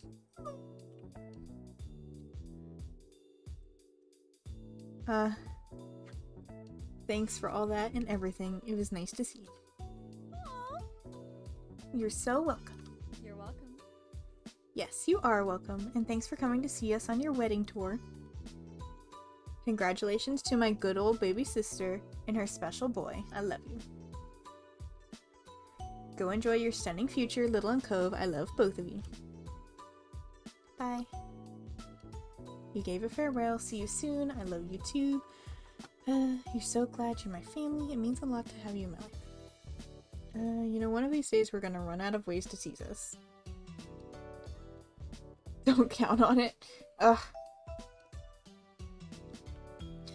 With everyone at that spot properly greeted, you and your husband began to stroll along to the next one. The Cove then stopped in place. Pairing that with a half turn of his body, you could recognize the laser-focused stare on his face. He had noticed something appetizing. Oh. And it was simple to pinpoint what. On one of the nearby tables were your carefully chosen appetizers for the reception. Without needing to be prompted, you went along with Cove to peruse the spread. Cove plucked one of the hot morsels and stuffed it a hole in his mouth. He made sure to grab a second one of those to take with us as well. He left the cold ones alone. Try to warm up. Try both. I'm eating the food that's at my wedding. I'm eating most of the food that's at my wedding. I get the buffet. Everybody else gets served specific portions. Fuck y'all. The two of you munched on the little delights, enjoying the much-needed pit stop. The food was delicious. Cove swallowed a full-sized bite and took a break from filling up his cheeks to smirk instead. Our appetizers are way better than the ones at the Seapress's fancy parties. You're so right. The Seapress can suck it. Both are good. Oh no, you're gonna disappoint your mother-in-law saying that. Aw. Cove snickered, but left the topic there. The last appetizer Cove picked had disappeared behind his lips when he instinctually shifted his fingers to his pant leg before stopping himself. Well, yeah, not on the soup. Being on his best behavior, Cove instead borrowed a napkin from off the table to clean his hands.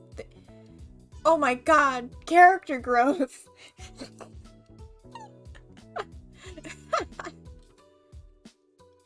You polished up your snack shortly after and, for once, followed Cove's example of tidying yourself. Your arms were linked as they had been before. Then you ended the interlude to get right back into the thick of the party. One of the more boisterous tables had Derek, Terry, and Randall huddled together. They were celebrating wholeheartedly. Oh, we get to see Derek!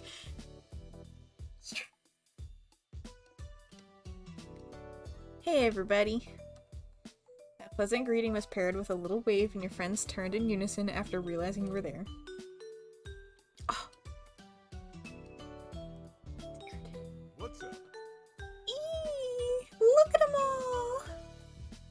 Oh yeah, Terry's wearing purple too. Yes! I put all of my wedding party in purples.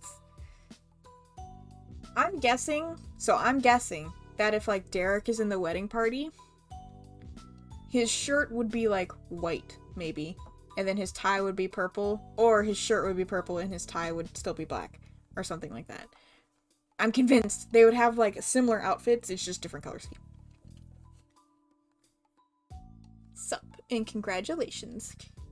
Hello, hot boy. I know I'm married, but it's okay. Thank you for letting us come. Congrats, you two. You grinned at the group, you were not- Yay! Everybody gets hugs. Hugs, hugs, hugs. Each person waited patiently to stretch their arms to you as you came to their side one by one. You received your 3 warm hugs and then returned to Cove's side. In a tiny voice, Miranda began to fawn over you and Cove. I wanted to say I thought your vows were beautiful. Yeah, I was so emotional, still not as much as those two though. It touched the whole crowd, I'm sure. Look at him! I love him! Cove shyly basked in the affection of his closest friends, sucking it up like a delicate sapling in the sunshine. Thanks, and thanks for coming. Come on. God, that fucking voice. Come on, dude, I wouldn't have missed it. We had to be. Cove and Little are having their wedding. It's momentous. We're really enjoying the reception. Don't worry about us if you have to go do important bride and groom stuff. I appreciate that. It's weird to say, but we do have important bride and groom stuff. Yeah, you have to go around and say hi to everybody, and then you get to eat your food, and then you gotta cut your cake, and... We're greeting all the guests right now. We'll see you later, though. Bye. Bye. Congratulations again. I hope we'll always be friends. See you later. Safe travels. Enjoy yourselves. I got really lucky getting to know both of you. I love Derek. It was a sweet, earnest declaration that was immediately followed up by a rushed addition. But that ain't a goodbye. I'm not going anywhere. I've gotten that time management thing under control. You're my best friends. I love you 3. Thank you for everything. I'm so glad we met. You better invite me and Cove to your weddings if you have any. Miranda and Derek awed as Terry wiped a dramatic imaginary tear from his eye. Thanks, Little. Cove skipped ahead, buoyed by the brief but fun interaction, and you went right along with him. Took a minute to scan across the rest of the tables and the guests had seated at them. You were able to recognize anyone who had gathered there that day, but you did note an absence. A gentle poke pushed against your shoulder. Smiling, Cove took his poking finger and used it to point out in the distance. Hovering over the fringe of the venue space was a pale, miserable face dressed all in gray. To anyone else, it may have been a sight that turned you cold, a harbinger of misfortune. Oh! But for Cove, the little rain cloud brought a warmth to his heart. He came. You didn't have to look for long until Jeremy happened to glance your way. Eye contact was made across the floor. Jeremy visibly sighed, making enough of a show of it for you to tell even from afar. He then briskly walked forward. Aww! He's so cute! How old is he now? He's only a little bit younger than us. We're like, what are we, 23-ish, roughly? Look at him! Look at the little braid! Oh! Baby! He only stopped when he solidly placed his feet right in front of you and Cove. Happy wedding, you insane people. Why did you invite me to this? Why did you come? You already answered the question. We're insane. I had to see what would happen. Wow, it's so good to see you. This is a happy wedding. Because I wanted you here. Thanks for coming.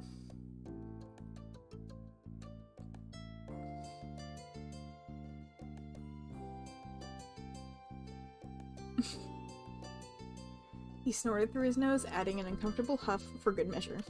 When you smiled at him, you smirked at him, you winked at him, you then held out your hand and shake. Will he let me hug him? Yes! It took a second for reality to strike him, but you knew as soon as it did because he let out a whispered screech that was akin to a hiss. Let me go. Jeremy completely wilted, scrubbing at himself to try and remove the warmth of your arms from his skin. I'm sorry, are you okay? Jeremy couldn't handle all the affection and wasn't able to meet your eyes when he groaned his answer. Whatever. Cove watched the interaction joyfully. There would always be a spot in Cove's life for a difficult man in front of him. Aw. Thanks so much for coming. It wouldn't have been the same without you. True, it would have been better. Hush! Well, it's nice to see you want to come to share the suffering. Misery loves company. He was sarcastic, but it was far more playful than dismissive. You should come visit more often. Is Pran doing well? How are classes going? How's your girlfriend doing? He smirked, teasing me. I hope that won't end up happening, but I've never been lucky. Oh, I can ask him a bunch of these. That was a rare subject that would draw out Jeremy's very limited soft side. He smiled without sarcasm. He actually is. It's better every day since we graduated. He's a nicer guy than me again. That's so great. Are you ever gonna let us see a picture or something? Maybe put him on a wall with you? On a call with you? Nope. He thinks it's funny that you're only ever heard of him secondhand. Aww. But he did say congratulations for getting married to the strange people in a completely different town who won't leave me alone. He also likes that tattoo. I told him about it. Thanks, Pran. Yeah, tell him thanks for us. The delicate sweetness he showed dried up. He was finished being caring. Whatever. They're a pain, but it's infinitely better than high school. She's as delusional and pushy as ever. I don't know what's more absurd, the two of you keeping in touch with someone they only know as a pain they had to randomly interact with, or her still not dumping me after years. Why don't people go away? Why do they keep sticking around me? Maybe because you're not as unlovable as you think. Jeremy made another sound that wasn't quite a sigh that time, more of a disbelieving puff. Maybe people have worse taste than even I give them credit for. But anyway, she's doing groovy. Don't worry about her. He crossed his arms at his eyes drifting over the scene, searching for something. In a low mumble, he changed the subject. I guess this is one of the better functions I've had to attend. As opposed to Jeremy's murmur, Cove shouted, "You're saying something nice about our wedding?" That had left Cove flabbergasted, but Jeremy kept his lukewarm stance. It's not earth-shattering. Yes, it is. It's incredible. Our pig's flying. I appreciate that, Jeremy. You're right. We did do a good job. You're a sweetheart. He would hate that. I appreciate that. I already embarrassed him enough with the hug. Jeremy sunk into himself again. This time he brought flushed cheeks with him. And that was enough socializing for one event, apparently, as Jeremy gave a slight nod to count as a goodbye and simply wandered off towards the drink counter. Cove's excitement Cove's excitement from the encounter lingered as he watched Jeremy until he completely disappeared. Well, that could have been worse. I'm glad we invited him. I'm glad he came. The reception isn't over yet. He could still ruin it. At least our obligation to greet him is done. Oh. Cove lifted his shoulders unsurely, but the smile on his face was content. it was what it was. Table to table, you continued to greet each attendee of your wedding.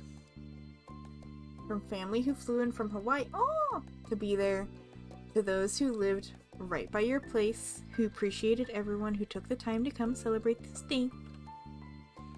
There was so much love to go around, every conversation was just as enjoyable as the last. The one person you hadn't seen during your rounds made himself known when Baxter's voice echoed out through the space amplified by a microphone. Good evening, thank you all for attending the wedding of Little Flame and Cove Holden. And then Baxter swept up the mic to make an announcement. With a thrill, you realized it was time for the first scheduled event. Thank you. Thank you all for attending. The couple was arranged a special dance between themselves and the parents of the bride and groom. Aww. Your eyes met Cove's aquamarine eyes and you instinctively glanced towards each other. Your expression brightened before you stepped apart, ready for the event. Oh yeah, we get to dance with each other's parents. Yee.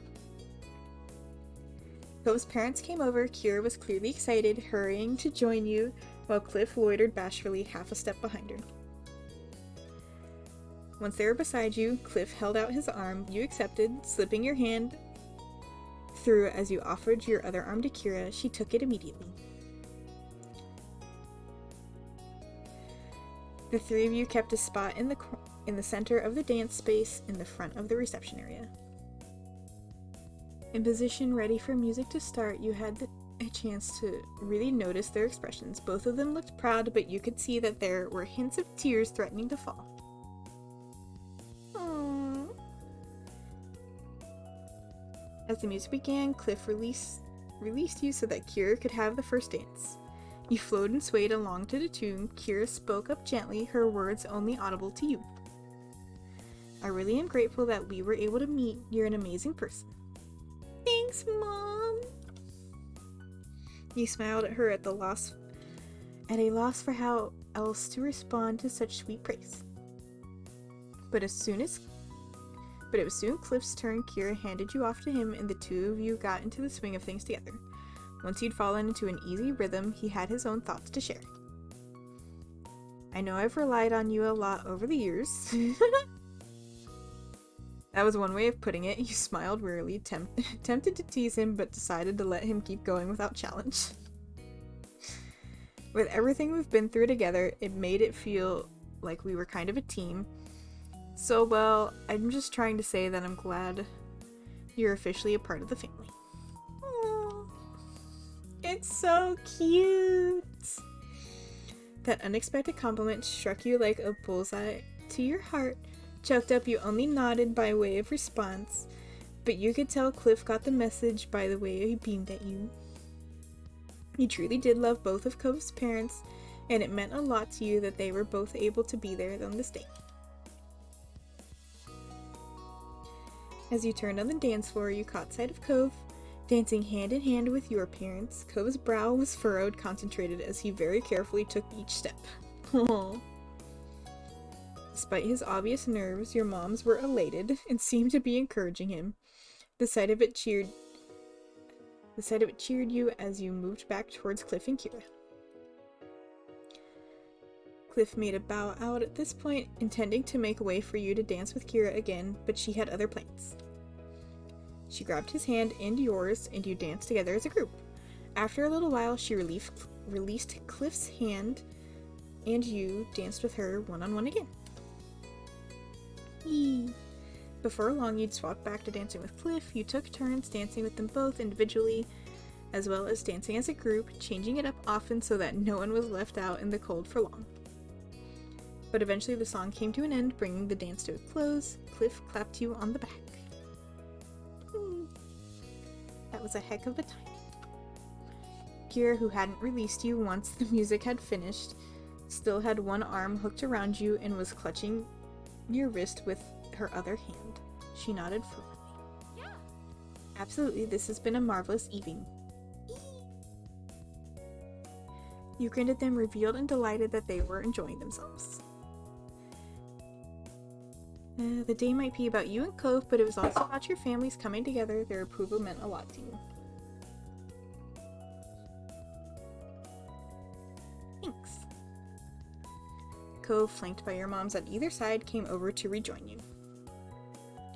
Their spirits were high, and you had no doubt that they'd enjoyed themselves just as much as you and Cove's parents had done, though Cove still looked a little flustered.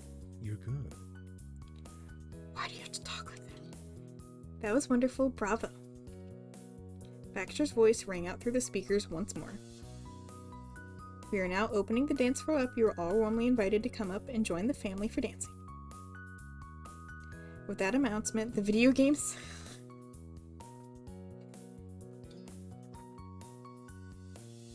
video game soundtracks got turned up, enticing people to come forward. It's cringe, but it's also... there's good video game music. Thanks, Boo.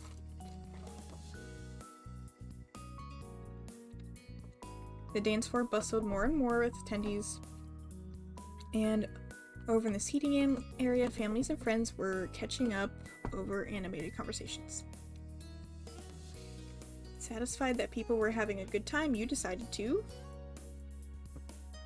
dance with everyone, dance more of just Cove, go down away from the thick of it. You happily shimmied into the crowd, ready to make the most of the occasion.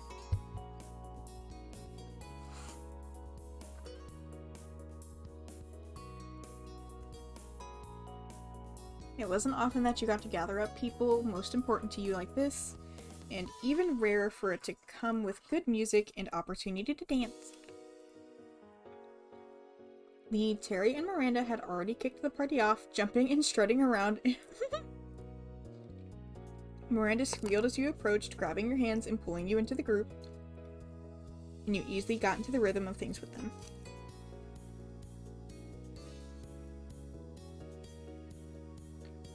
You continued to spend time with the whole bunch for song after song, but of course, you made sure to save some dances for your new husband too. B. The merrymaking continued right up until it was time for dinner to be served.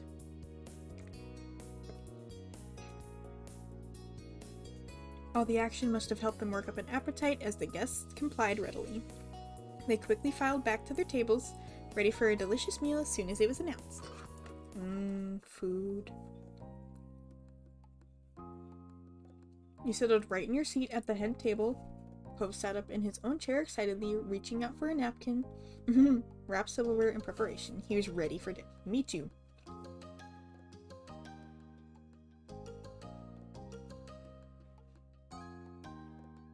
A waitress clad in black from top to bottom came to stand across from you. She had a frosty pitcher of water in her hands. Water. Ah, dang it. Can I get you anything else to drink? Could I have some orange juice? Ooh, coffee! Fuck yes. I've got it. I'll get it right to you. You both thanked her as she spun on her heels and made for a beeline to the drink counter. At that same time, more servers began pouring into the space coming from the opposite direction. They were spreading out between the tables, collecting orders from the rest of the guests. One of the darkly dressed figures stood out from the rest to you. With perfect poise and not a hair out of place, Baxter stood on the sidelines to supervise the process. He was well into his work. Aww. Servers ebbed and flowed between the tables as drinks were provided to each individual who requested one. That wasn't where it stopped. Soups and salads were all carted out before the main course. Cove took in a satisfied inhalation of the steam coming off the soup. You could catch a whiff of the scent yourself. It was savory and rich. Soup. He scooped a spoonful out and dug right in. The rest of the guests followed, taking first tastes of what you had to offer them. Spirited discussions were had between bites. There were plenty of compliments. Kira and Terry sounded especially pleased with how it had come out. They were chatting with others in their tables about the punch it had. Yeah, spicy food! It was delicious new, and exactly the way you had wanted. Mom's jovial tone carried itself above the rest of the voices. So, how much are we getting here? There were those appetizers from before, now there's more, and the meal hasn't even shown up. I've lost count keeping track already. Oh, I asked. It's a 6-course meal, not counting dessert. That many? Mama's hit was wide-eyed shock and Kira only smiled. Or smirked. My guess is that was the maximum amount, that's why they went with 6. The two mothers began to laugh together. Look, your kids really like food. Now that sounds right. When the bowls were polished clean, the servers began to reappear, clearing the dishes away to make room for more. The main course was ready and the guests were ready for it. You and Cove had the dish placed in front of you first. Cove sifted back and forth, even letting out an excited squeak. When the rest of the plates were brought out, you could pick out oohs and ahs about how amazing it looked in the generous portion size. Very few words were spoken as the dinner truly began. Everyone became fully immersed in their food. It was quite the hit. Yay! Guests were given time to enjoy their meals while they were fresh before the reception events continued as you had planned.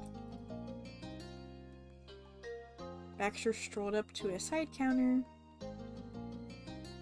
Sat on the opposite end of the head table. You had a perfect view of it.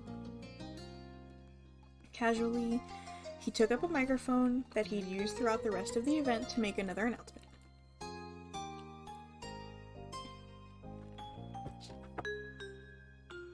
Hold on, I have to grab a cat.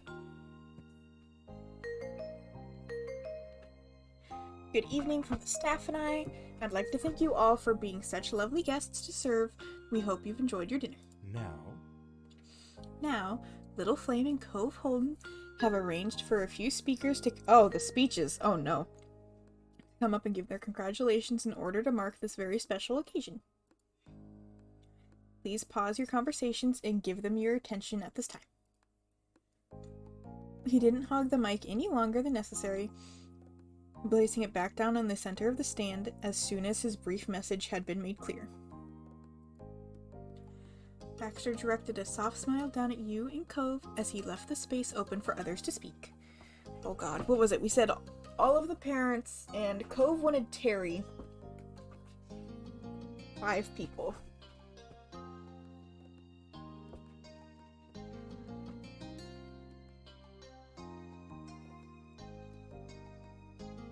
A nervous rhythm began to play out next to you as Cove's fingers were drumming against the edge of the table. You watched a furrow grow deeper in his brows. He was preparing himself for whatever was about to be said.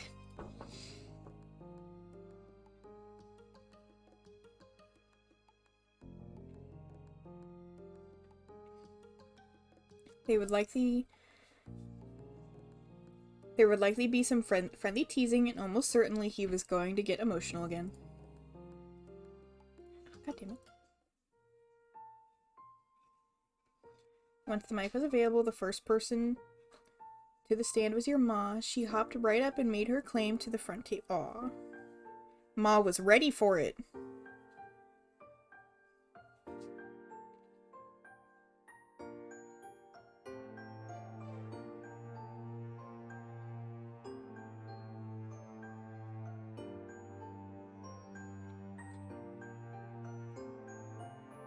Softly, she spoke across the space directly to you and Cove, her words being carried through the air to where you sat.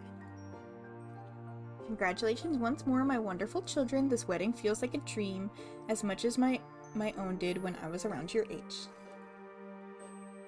Her head tilted to the side towards the other guests and began formal speech. Well,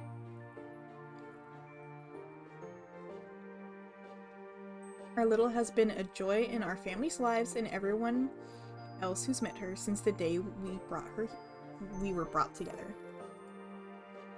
But watching how she's grown with Cove has been special. The way Little treasured the little stuffed shark keychain Cove had bought for her. Oh, it's so— Ma is referencing that. I find that so cute. Even using it as her cell phone charm as soon as she got one. Seeing how sweetly they shared their treats together when they could. Cove's nervousness over attending a formal party but doing it anyway because it was with Little. There was the one long weekend where Cove came day after day to take Little on camping trips for no special reason at all. Her eyelids rested closed as she let out a sentimental sigh. And I could keep going, there's so many memories. Little can clear the tears from his eyes better than anyone else when she wasn't the one causing them. I didn't ever cause them on purpose. Happy tears, of course, it was beautiful, and it still is. Her tender gaze shifted to the two of you once more, signaling the end of her talk had arrived. I love you. I can only hope you'll be able to continue growing together for many more years to come. I love both of you very much. So cute. Your husband's eyes had already begun misting. After knowing her for all this time, Cove developed a deep affection for Ma. Hearing that she cherished those important memories the same way you and he did had an impact. She slipped the mic into its proper place, brushed at her bangs, and walked to her seat again on light steps. Your mom brushed down her dress as she stood on her feet and began to walk. This is her chance to take the stage, and she was going for it. When she put one hand on the mic, the tip of her finger tapped the top of it, doing a sound test. The puff of sound echoed out, and your mom was satisfied with that. She lifted her head high, facing the crowd and smiling merrily. Thank you. Thanks everyone for coming today and for all the gifts you brought. I don't know how you're going to pack all of that up and get it to their place, but they'll make it work. Oh, we'll make it work. Where there's a will, there's a way. She had to lower the mic a bit, already snickering under her breath. Well, Little Cove, our families went through a ride with you two being brought together. Talk about a force of nature. You were attached to the hip as soon as you met, and have been ever since. And I almost had a heart attack when we all took the RV out and Cove banged his head. Oh no! Banged his head on the ceiling after sneaking to the lava. Mom! Mom! Grinning ear to ear, lost in those old memories, she shook her head. But at the end of it all, I think you were both good influence on each other. Or at least, you've made one another very happy. That's good enough in my mind. You really took that promise when you were 13 to treat Little well to heart, huh, Cove? Thanks. Cove smacked a hand on his cheek automatically, but didn't do anything to hide the color burning to his face. And you know, you really did need a... We really did need a son in there to round things out. Mom snorted in laughter at her own line. She waved that away with her free hand, wanting to be more serious. When she could muster the even tone she had been aiming for, your mom finished her speech. Love you. I love you, kiddos, and it's true that you're hardworking adults now, but don't ever forget that your ma and I are here if you need something. Your family will always be there. She had been able to coax out some chuckles from Cove throughout. He was mostly amused over her chant for jokes than the actual jokes themselves, but the laughter had been shaky with emotion. He really had come to love your mom. The families are united forever. With a quiet, pleased grin, Ma left the mic behind to return to her spot right by her wife. Terry jumped onto his feet with a grin, strolling right over to the counter. He scooped up the mic in one hand and gestured ahead of him with the other. I met Cove and Little in high school. I didn't know them the longest out of everybody, but I could tell they were some cool people right away. Them and Randy were my best friend group of buddies back then, and we've kept that friendship train going despite all the stuff that's happened. He tapped a finger against the tabletop in time with every specific he mentioned. Graduating school, moving to a different place, me and Miranda dating, the two of them getting married, things about us not being what other people thought they were. Also, we lived through that one summer that wasn't just the 4 of us. Sometimes it was 5 of us. Right, my pal Baxter? Brought the mic even closer to his grinning mouth for emphasis and dramatically pointed off to the side. Now we're all here again, you probably hadn't planned for that. And he was right. Having been quietly discussing next steps with a server, Baxter's mouth hung open mid-word. Suddenly being brought into the focus outside of his expertly laid schedule knocked him completely off rhythm. Cove barked out a gratified laugh, equally as shocked by but far more amused. You can make Baxter give a speech for this, and I didn't because I thought it'd be kind of weird, but I'm actually really curious as to what he would say. Baxter's head turned in the direction of the sound, his mouth finally closed into a weird smile. It seemed Terry brought the gift of teasing someone other than you or Cove, and it was more than welcome offer as far as Cove was concerned, especially since it was taken in good spirits. There was something remarkable about being able to include Baxter in your group's merrymaking the same way everyone else. Terry nodded knowingly but casually transitioned into his main point. And I guarantee our friendship is going to stay on track. No matter what, there's no one who could take your places, from me to you, and from you two to each other. Good work tying the knot, your catches. Aww. Terry left his speech in mic there. He paused to applaud your union graciously before flipping his hand out into a wave as he walked off. Cove gave a big friendly wave in return, his eyes were glossy. Soon as Terry hit the chair again, Miranda took his arm and happily began whispering to him about the speech. Yeah, Cliff is gonna be last. He's also gonna make Cove bawl. Poor baby. Kira pushed herself up from the seat and went right to the front without hesitation.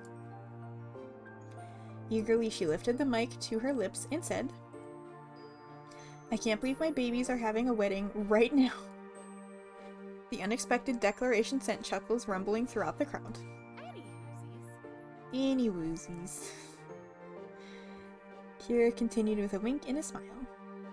It was a treat getting to meet Little in person for the first time, though I already felt like I knew her, thanks to all the stories Cove loved to recount about her. In a pouting whisper, Cove spoke out about that description of events. Mom! Whenever I got to visit Sunset Bird, or you visited me, I came to see firsthand more and more what marvelous individuals you were growing into. You bloomed right before my eyes like perfect white poppies on the hill where you were married. Every moment I've been able to spend with each of you has been a gift. We had some pretty wild times over the years. I count my lucky stars that I got to be the mom to such an amazing boy, and Little... The buoyant tone of Kira's words faded into something softer, sweeter. I'd like to thank you personally for helping my baby make himself a home again. I'm truly grateful for that. Aww. There was a sniffling at your side after that. Cove tugged at the tablecloth in front of him unconsciously, needing to do something. Congratulations, both of you. I love you. Love you too. It didn't matter that she couldn't hear. She knew. Kira used the bottom of her palm to wipe her eye, placing the mic on its stand with the other hand. She took an additional moment to look up at you and Cove gently, and then Kira strode back to her table. Cliff leaned over towards her and gave her a thumbs up for that speech. His zealousness made Kira cover her mouth in amusement and embarrassment. And then Cliff raised from out of his seat. God, he was like the first person we actually interacted with in the entire game. Was Cliff. The very first scene is meeting him. The most contentious figure in your husband's early life, who grew to become his best man. Cliff took large strides to reach the speaker's stand. But his fingers froze in place before they could grasp the mic. He stared down at it, collecting his thoughts, or his emotions, or both. When he was ready, his hand locked around the base of it, and as he lifted the mic up higher, a grin pulled across his face. There was a crinkle around the corner of his eye. Hey. Hey, sport. Hi, little. Cove's reply was barely audible. He might not have realized he'd done it. Cove's irises were shaking, and he looked ahead intently. Well... Cliff's expression turned distant. He was facing the crowd, but his gaze had drifted even further away to something in the past that was long gone. I remember the first day Cove and I moved to Sunset Bird and when I met Little. I didn't know where my boy was then or what I was doing or anything at all really, as you'll soon be able to tell. He chuckled weakly over the self-derisive comment. It didn't do much to lighten anyone's mood, including his own. He remained wistful. I was sitting around on a curb when Little strolled up the road, heading home. I knew her, or I knew of her. I'd met Pamela and Ilani already, talking to them, and now Cove, and how Cove got away from me. Cliff shook his head, trying not to get too lost in his complicated mess of thoughts on those times. But that's not the point. What matters is that I heard Little was their 8-year-old and the same age as Cove, and that Little was the only one that age in the neighborhood. In my infinite wisdom, I'd picked out a place that wasn't exactly a family-friendly community. It was mostly a bunch of retired vacationers. He gritted his teeth and placed a hand on his forehead, feeling the sting of that day as if it was fresh. And speaking of, did I mention that it was the start of summer break when we moved? What was my little boy going to do now that I dragged him out here? I wanted him to have someone to play with, someone he could talk to. I wanted him to be happy. There was a heart-wrenching crack in Cliff's voice as he spoke about what his feelings had truly been. At that moment, everything was going wrong. It felt like a dead end no matter which way I went, and I was so sure that there wouldn't be anyone for Cove if it wasn't Little. In one more valiant effort to try not to make the mood of your wedding too heavy, Cliff gave a goofy grin. So I offered Little $20 to be his friend. It's just funny to me. The straight line of his shoulders lowered on the side like a roof sagging over the years of having to stay solid. Maybe that's not the word, but I'm saying is that all my worries and regrets were at their peak. I was acting crazy. I know it now. But somehow it still turned out that there really wasn't anyone else for him, or not anyone better for him anyway. Nobody else in this world who could be there for Cove the way she can. The sentence remained unfinished. As much as he tried, Cliff couldn't put the words together to express what it meant to him. He placed a hand against his chest as his gaze lowered to the ground. His delicate words continued as he shared with a full gathering of people, thanks to the mic, but it was as Cliff was speaking only to his son. That day, such a long time ago at this point, when you found out about why me and Kira divorced, she was there. Little was there when the plan was just to go jet skiing, and then that emotional bomb happened. She was still there. And when you felt ready to head back out to keep going forward, you just had to turn your head to see someone who was ready to go with you. I'm so glad. You had someone who supported you in ways I never could. It was just what I had hoped for. I was so relieved. He glanced forward once more, offering a smile directly to you. You're an amazing person, Little. Aww. Inhaling deeply through his nose, Cliff's stance pulled together, tall and solid.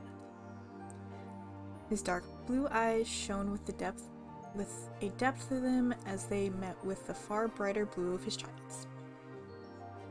Son, being your dad will always be the best thing I've done in my entire life, and getting that condo on that street was the luckiest card I ever drew. Aww. I bet you two would have found each other with or without that eventually, but because of it, my kid got to grow up right next to the person who could make him happiest. I can't ask for more than that. And Little, you didn't need a dad with with what great moms you've had, but I'm so thankful I still get to be yours. Oh, that's really cute. I love you both, and I'll keep loving you for the rest of the time I've got. Tears streaked down Cove's face freely. He didn't fight their falling. Watching you and your husband from where he stood, Cliff got misty-eyed himself. He reached to wipe his cheeks, completely forgetting there was a microphone in his hand. Cliff set it down, shyly waved over the two of you, and stepped away. He was then able to rub at the ever-growing tears. Oh, it's so cute. No one spoke or even moved as Cliff returned to his spot. When he was seated, Kira reached over to give his back a pat. He had done good. Cove's breath was shaky, taking in everything. The weepy smile reappeared on his face, the more it sunk in just how much he was cared for. He leaned against your side, pulling at the tablecloth and burying his face to your shoulder. You chuckled, feeling good. You shook your head amusingly. You were blushing wildly. You had a weary smile on your face. Your eyes were closed. Yee! You sat there completely still. You gave Cove's cheek an encouraging pat. You tucked your face into Cove's hair. The two of you were curled up together in a lopsided oval. It must have been a little silly to try hiding when everything in the event was pointing right to you, but you did it anyway. When a voice amplified out across the whole space once more, it was expectedly your planner, giving his appreciation for the cooperation again and announcing the closing of the speeches. But rather than leaving the microphone on the counter, he strolled up to your table with the device in hand. Before we shut this off for the night, would either of you like to give your own message to your loved ones? Oh. Cove lifted his teary face up to acknowledge Baxter, pausing to sniffle. Ooh, Cove's gonna do it!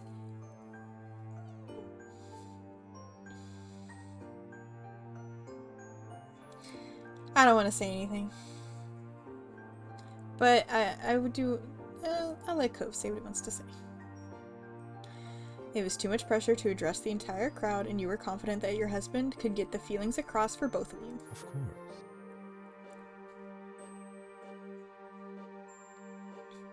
Cove used one hand to scrub his eyes and the other to accept the mic, drawing it in close. Too close. His murmuring cracked uncomfortably loud, and Cove's arms sprang out straight instinctively to get the noisemaker away from him. He winced before, much more cautiously, lifting the mic towards his face. He cradled it in both hands, and his gaze dropped to the ground. Thanks.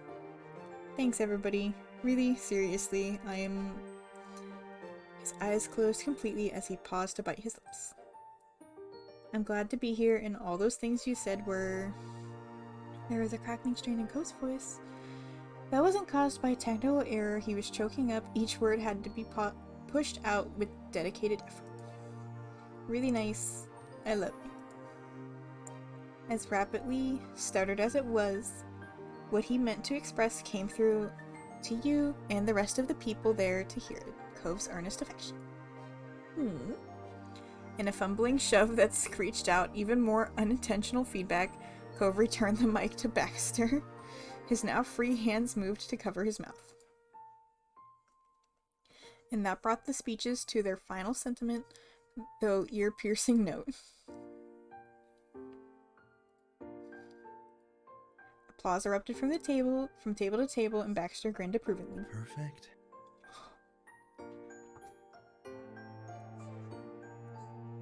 The headset was a bad idea if Baxter's fucking gonna be talking like that. I can't. He took the microphone back with him as he rejoined with the other staff members in order to give you and Cove some space. When the clapping subsided, emotions remained high, further conversations were tentative and hushed for a time. But eventually the happy chatter had frequented your reception filled the air again. It was an evening for good food and good company. When the meal was nearing its end, the final course you had requested from the caterer was hurried out. The palate cleanser. From there, the evening continued to slip by in a dreamy haze. Before you knew it, all the attendees had finished their dishes from dinner and had been swiftly cleared from their tables. We gotta get to cake eventually. Cake.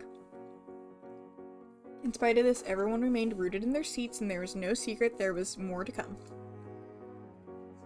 People were waiting eagerly for dessert, though none of them could match the vibrating anticipation of your husbands. It was time for the cake. But before the big event, you had something else up your sleeve. The servers returned to bestow the extra treats to your guests. Truly delightful bowls of ice cream were brought to the tables and distributed to the guests. The dishes had been carefully selected to match your purple color scheme. Liz smiled approvingly as she accepted her scoops, though she fought to remain the very picture of elegance. She was betrayed by her tongue darting out and licking her lips in anticipation. The servers vanished from the floor with impressive efficiency, allowing the wedding cake to take center stage. Sat on the center table was your fully realized creation, a two-tier, free-for-all style purple masterpiece. You were pleased to see that your guests were as smitten with it as you and Cove were.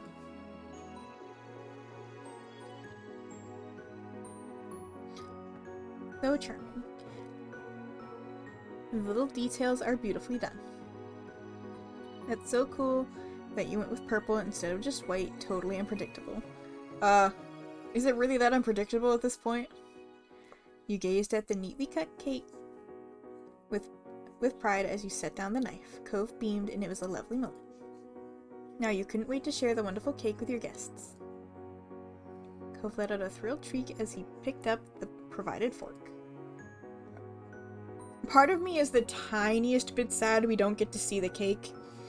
But I did say this, that like, accounting for all the possibilities of what the cake could have looked up, it's like not being able to see the dress too.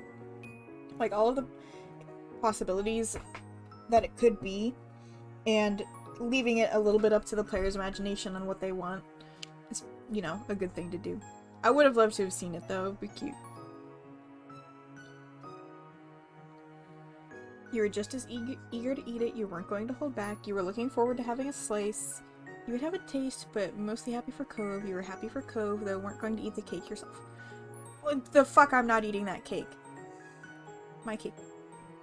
And in short order, serving the cake were set down on each table, a neat triangular slice in front of every guest as the crowd dug in. Along came discussion on the dessert.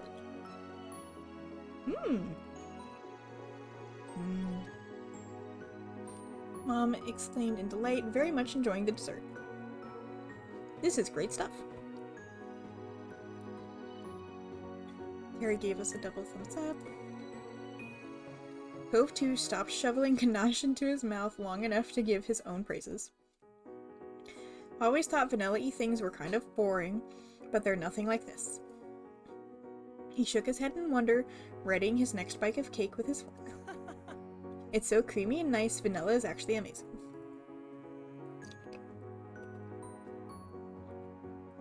You didn't hear a single peep out of Jeremy, yet whenever you spotted him, while surveying the scene, he was steadily working his way through the slice. Through a series of modest bites, the cake slowly vanished from his plate. That, combined with the absence of any complaints, was a huge accomplishment when it came to this particular guest. You were hooked within one bite, it was just as wonderful as you'd hoped, and more. The bakery had outdone themselves. You and Cove wolfed down the delicious cake with gusto, polishing off your slices easily. You couldn't believe how quickly it was gone, your plate scraped clean, but it had been much too good to resist. Luckily, there was no shortage of cake. Both you and Cove flagged down the waiter once more. Can the bride and groom just get like extra large slices? By the time the meal was officially over, Cove had not only devoured 3 full-sized slices of cake, but he double-checked with Baxter about what would happen to any leftovers. Baxter had needed to reassure him that any remaining sections of the cake would be wrapped up to go home with the two of you.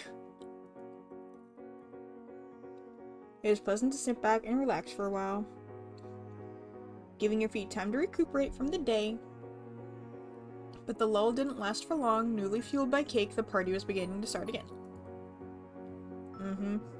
The celebration was able to continue in earnest. Derek, Lee, Terry, and Miranda got to the dance floor going. They took turns pulling silly moves and cheering each other on. Liz sung along to all the songs she knew whenever the old favorite from her life growing up together came on. Your four parents made their table base camp and cycled between catching up with the other family in town and rejoining with one another. They spent much of the time trading sentimental stories about when they were when their babies were just babies. Cove's one uncle showed off his classic magic tricks. To celebrate the day, your husband was far from enthusiastic about the stunts as a 23-year-old adult when he was an 8-year-old. When he got the chance, Cove graciously offered Jeremy some of the leftover cake after how eagerly Jeremy had eaten his first slice. They truly were close for him to do that, and Jeremy accepted the kindness for a change. Oh, Cove gave up food for Jeremy? That's cute. During the entire time, more casual photos were snapped of the best and funniest moments. One was when Miranda got Terry to hold up her dress so she could do a handstand. You couldn't wait to see them fully developed. And many guests have been generous enough to bring presents that you and Cove might need. You'd finished opening each one and offering your thanks. Seafoam green towels, dishes, a water purifier. Oh! A framed picture of the sea with the words, "Life's a beach," were just some of your takeaways from the day. Life's a beach! God damn it, I fucking love that though. Damn it. The most common gift, however, was the safe bet of simply giving cash. Yes, money. You'd never seen so many $20 bills in one place. Your families had a sense of humor. Alright. Of course, the relationship that began with someone offering money would reach its head with that repeating. Your husband caught a glimpse of the silent amusement in your face. His mouth curved into a smirk as he watched you. You'd bet money that he knew exactly what was on your mind. Good evening. This distinct voice of your planner caught your attention. He approached with a polite wave. You know. The people you know are as welcome as you are. They've treated the staff, including myself, well throughout the reception. Well, with one exception. Mr. Jeremy is something of a character, but don't worry, we can handle a bit of snark just fine. The description made Cove wheeze. He couldn't meet Baxter's gaze when replying. Sorry. He's got kind of an attitude. I've noticed. As pleasant as he kept the pleasantries, Baxter was certain to get to the point of the conversation quickly. Well, I'm here to say that you've got the space for a few more hours, but there's no more planned events or responsibilities on your shoulders. The day went off exactly as intended. He pressed his hands against the bottom of his spine and leaned his torso back against them to stretch. For a single side word, Baxter let himself clock out of the work mindset. Hallelujah. But the metaphorical bell rang and he returned promptly to providing his service, standing up perfectly straight and pointing his toes forward. You're free to simply enjoy yourselves however you want with the time that's left. Of course, I'll personally put out any fires if they do appear. You two don't need to worry about anything. So good. Cool, thank you for all of this. You really were the perfect guy to do it. Baxter's brows curved, his eyes softened, and even paused to steady himself didn't hide the emotion rich in his voice.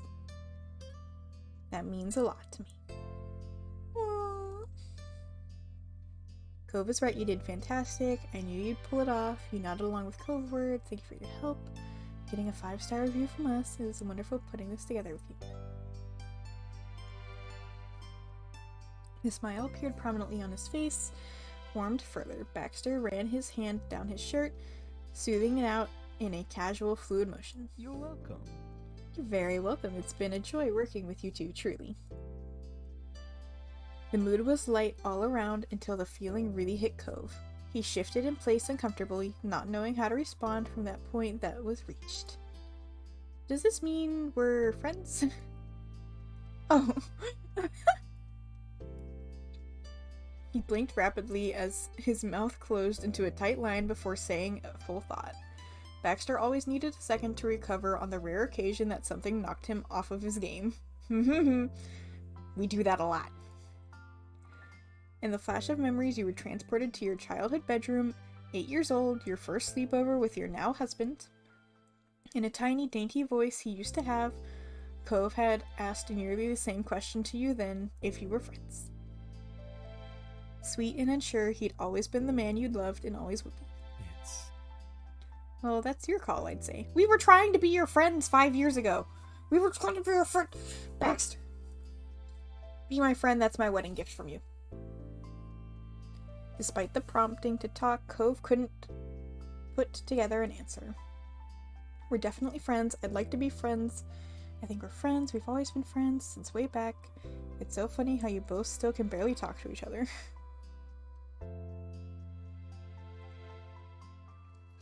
Two pairs of eyes from two very different men set on you, though eventually moved to look at one another. Smiles returned to both of their features, as Baxter would say, it was settled. To solidify the relationship, opened his arms out to you for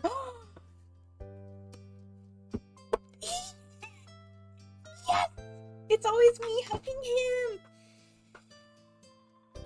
Yes! Hug the boy!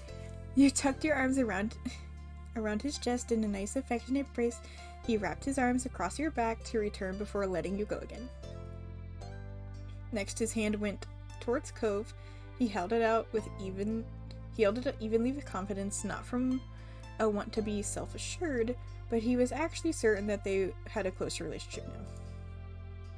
Cove looked down at it, considering, but he ultimately raised his arms and shoulders in a motion that was both an awkward shrug and an invitation for a hug instead. Yee, the boys hug! Yee. The lopsided grin he gave was contagious, and Baxter took hold of Cove while positively beaming. Baxter was only tall enough to bring his chin to Cove's shoulder, but he rested it there comfortably. Aww. Cove chuckled in bemusement. It took a long time, but he had been won over to Baxter's side.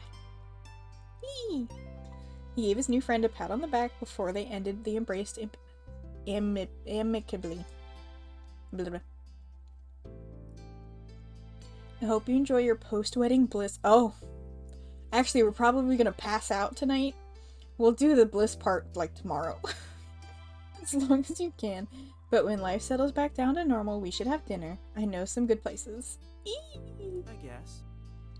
That'd be nice. I guess we'll call you. Definitely. We'd love to get together again. Perfect. Perfect. Why do you gotta talk like that? And congratulations on your lovely... Is there a DLC where we can, you know, be a 3? This is with... I'm waiting for that DLC. Just saying. He then quite literally bowed out, tipping one foot back and inkling forward. He kept his head lifted up with that curved grin you'd become so used featured prominently on his face. Baxter left the two of you there, disappearing into the crowd of figures all in black, to help keep the event running as smoothly as possible. You thought back to the very start of the special day, when Baxter promised he'd congratulate you when it was over. That gave his parting words an extra sense of finality. But it wouldn't be a real goodbye. This time Baxter would be part of your life for as long as he was welcome in it. Or believed him in that. Oh, you believed him in that. With the staff busy and the guests mingling with each other, you and Cove had a moment completely to yourself since the weddings first began that morning. You knew for certain that you could relax when you caught Cove pulling into a big stretch, his torso twisted to one side and his hands rose up as high as he could.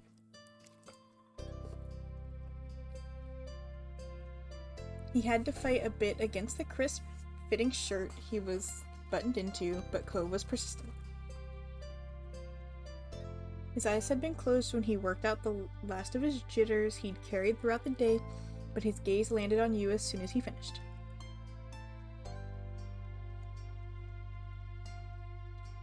If you don't mind, I want to dance with you again before it's over.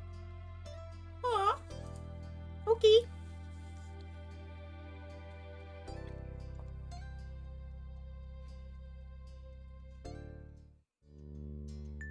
He smiled openly and welcomely. It was more inviting than his direct words had been. As he had in the past, and as you were certain he'd do in the future, Cove lifted his hand for you to take. You accepted then, as you always would. You and your husband slipped away from the main seating area, out to the center of the space. By that late hour, the dance floor was mostly empty. Bullshit it was. As somebody who's been to weddings, the dance floor is where, like, you have this... So, at first it's like a big crowd, but then, like, the same 8 to 10 people just stay out there. That's what they're there for. It's pretty great. Well, depending on how big the wedding is, of course. But your fingers remained linked as you both took hold of the other second hand, taking form of dance. Cove brought his chest near enough to brush against yours, and rested his cheek on the edge of your forehead. He was careful not to mess up your hair. Oh! Slow, calming music drifted through the air. It enveloped you and kept out the buzz of distant conversations still happening. You began to sway to the sound, cozy and content. It felt as though you and he were in your own world, as it always has felt. So... Oh, Miss Flame, congratulations on your successful wedding. Again.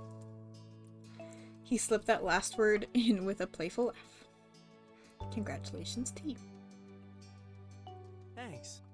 And if you're wondering, my plan is to be the last person who gets to congratulate you tonight. He wagged his wiggly eyebrows, being intentionally silly. I'm rooting for you. In that case, I'll cover my ears if anyone tries to congratulate me again. He sighed softly and his shoulders lowered comfortably, but Cove suddenly perked back to attention when something struck him. Though, I could just say it again when we get to the hotel room. I'd definitely be the last person to do it then. That's one of the perks of being married. I pretty much always get to be the first and the final with you. You for me too. I'm good with that. Aw. There's no one else I'd want to be my first and last for everything. Ooh. I guess I can manage that. Oh no, I could always call someone.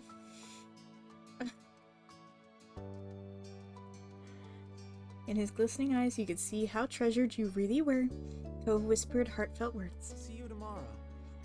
Oh, and I also get to say this for sure. See you tomorrow. I'll see you tomorrow too. We're gonna be passed the fuck out.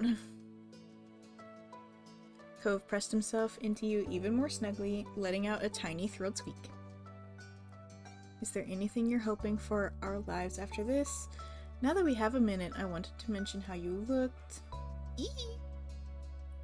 Cove seemed like he had something on his mind. You gave him an encouraging smile.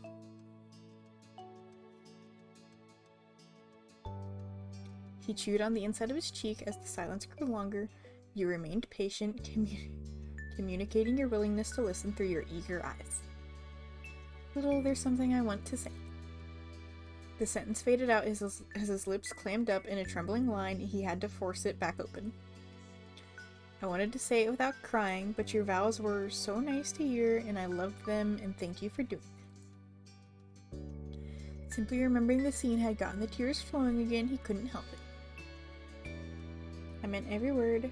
Thanks for yours too. You're so precious. I'm glad I got a chance to say it. I can say it again if you want me to. Sniffled once, and then twice, and then he grinned back. Oh, I can do these. I wonder if I can do all of these. We've got our place, our pets, each other. That makes me really happy, but is there something you want to talk about? I want to listen. Oh, I was wondering if we could talk.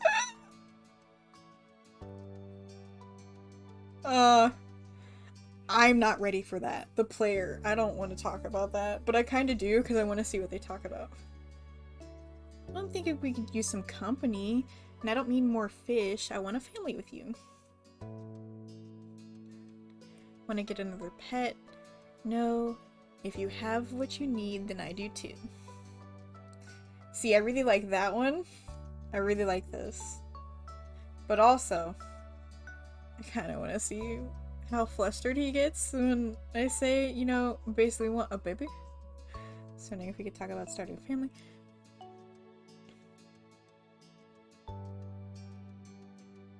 I want to see what they say because I think it's cute. I wonder if it'd be so great if they made baby DLC. You get to like design your little baby. They're so cute. You felt a pounding in your ears and your breath became more rapid. Oh, his breath. No, your breath. Yeah. I want to give birth. I want to use a surrogate. I want to give birth. Oh, yeah, both.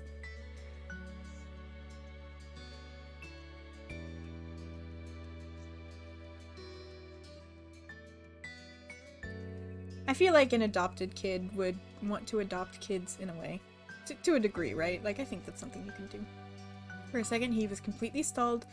You winced as him potentially fainting became a real possibility once more. Instead of falling, he spoke. Okay. My babies are gonna have babies! The word was so quiet and you needed to hear him so much you instinctually pulled closer to him. You regretted that choice immediately after because he reaffirmed himself with a shout. Right? Shh! We can get babies. Not right now. I mean, unless you want it.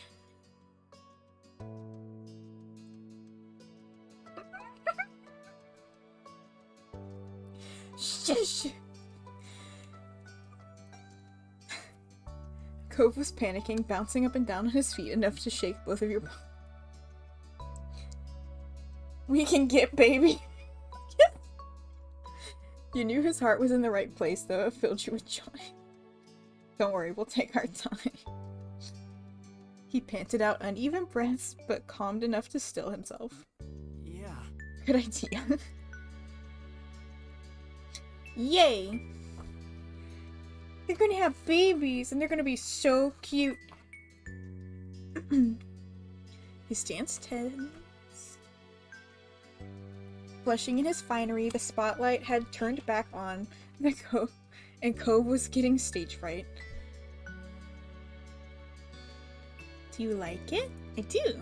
Yes, you look incredible. I love it. It's flawless, perfection, unbelievable, glamorous. Fancy. You look great. The cut suited him, and you loved how the colors worked for his complexion. I wonder if it can be different colors. I think I've only seen him in white, but maybe I'm wrong. Glad. That's great. I'm really glad you think so. You could tell from his blush that he had ultimately enjoyed your attention. His posture relaxed, and he seemed more confident in the close again. And I like yours too. I was completely speechless when I saw it. Thank you. Flirty flirty. Get to making the babies? He let out a genuine gasp. No, yeah, the dress is too long. Seriously? Are you serious? I had no idea you were wearing one. With the initial shock wearing off, Cove shamelessly craned his neck to try and get a peek at it. You could only laugh at the reaction. Honestly, I thought you'd have checked for that. Well... He dropped his face completely, suddenly feeling bashful. You do look really great in that outfit, but mostly I've just wanted to see your face. I haven't been able to focus on much else. No, that's so fucking cute though.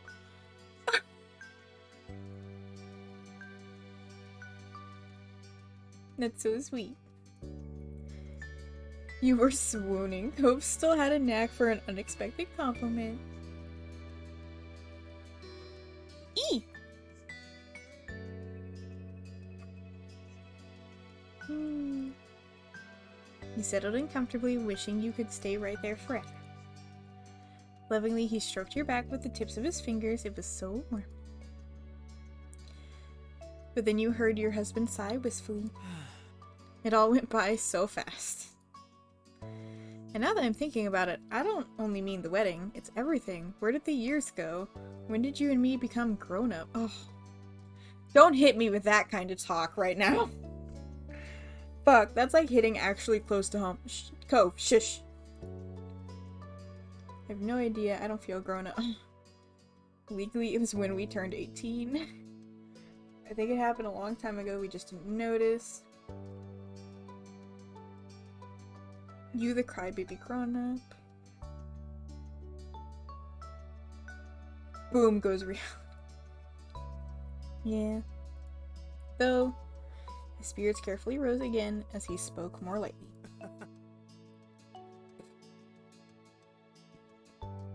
Snap back to reality. Whoops, there go. Snap back.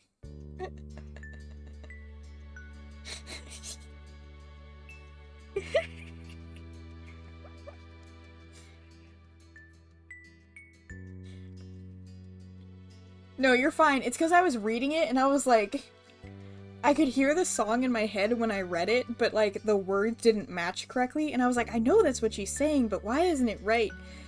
And I realized what it was, and that's why I had to say it. It like bothered me. Feel pretty good about getting older, not being a kid anymore, because I'm doing it with you. Before we could only pretend to play adult, and I was bad at it.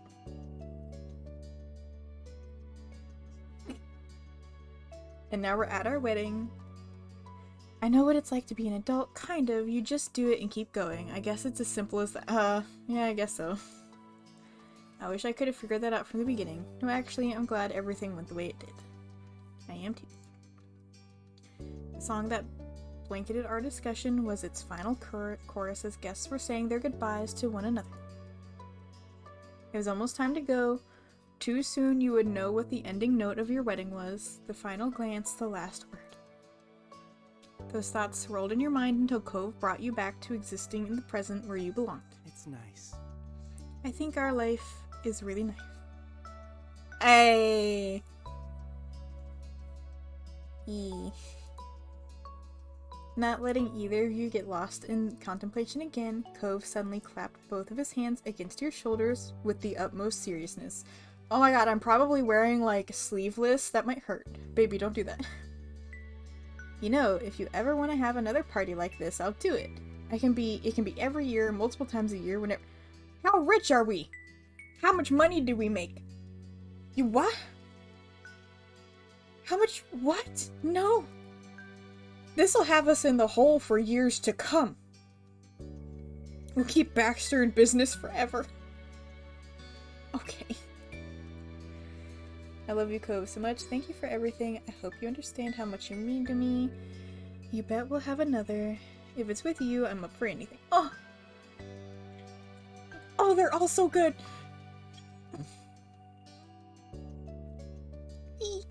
Tiny, delicate water drops pulled in the corners of his eyes. Cove let his hands travel from shoulders up to touch your face. He cradled you tenderly, never wanting to let go. What did I do to get to be with someone who's there for me? Someone who honestly cares about me? Well, I don't need an answer, really. I'm just grateful. I love you. I love you too, little. Always. Eee! Yay!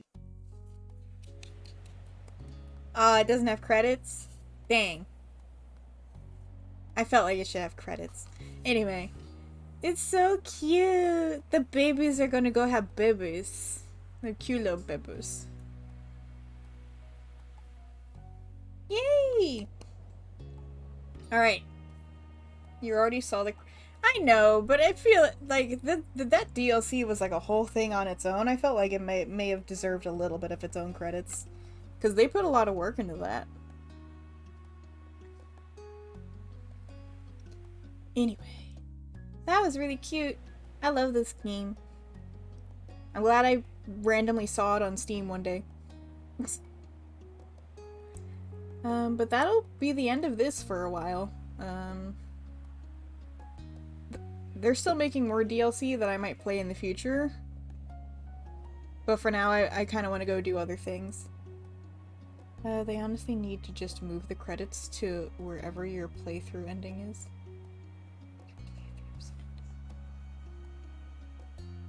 Yeah.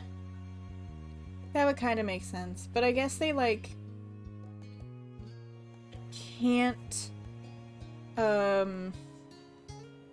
verify whether or not you're going to do the wedding DLC until you do it. Such an abrupt stop. Yeah, kind of. A small fade out probably would have been good. Or at the very last step for... Yeah.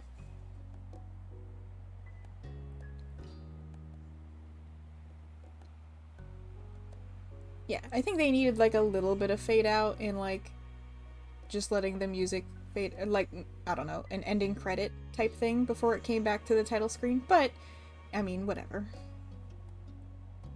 It's not, like, a real complaint. I don't know, it's really cute. And they put a lot of work into this, and they're still putting a lot of work into this, and they're making their sequel and all that jazz, and I don't know, I really appreciate the creators. You can tell they put a lot of fucking work in here. But yeah, so we'll be moving on to new things. I might play a little bit more of Hades again, because I haven't played that since the last time we did it. And I want to. But then I also have a new game I want to play. That I'm excited to play. And I'll talk about it more when the time comes. So what's my favorite picture? Oh, like the gallery? Which ones do I have? Do I even have them all? Step 3, step 4.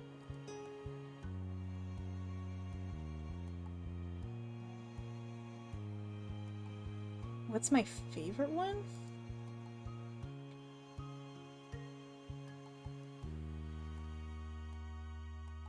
Okay, so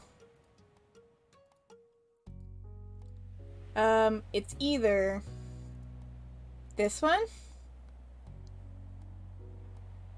because I fucking love this one, or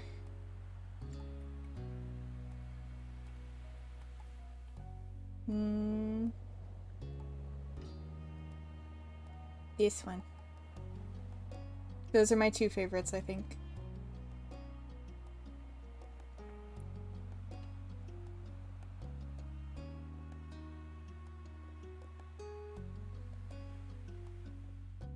Oh, the one where he's leaning in the car? I know, it's so good. Oh, yeah. And you can see all the... Yeah, he has, like, tons of different styles that they just make for him. And I could have had any of these. Oh, yeah, and he can be, like, not a buffy boy. The tattoo is hot. I love the tattoo. Everyone I asked that to... is torn between those two. The chastity picture with the firefly and the one with the RV loft in step 2.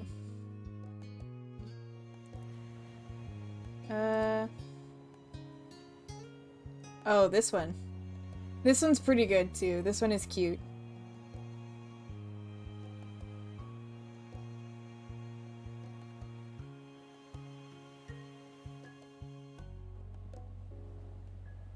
This one's cute. And then you said the one with the firefly?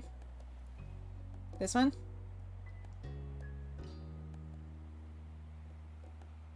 You're all good. I think I knew what you meant. The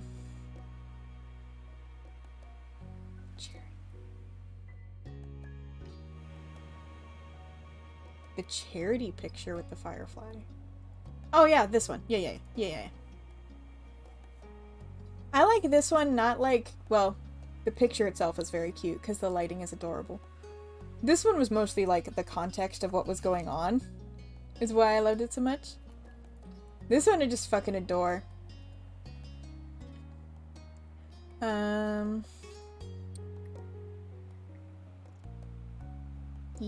I can change it around.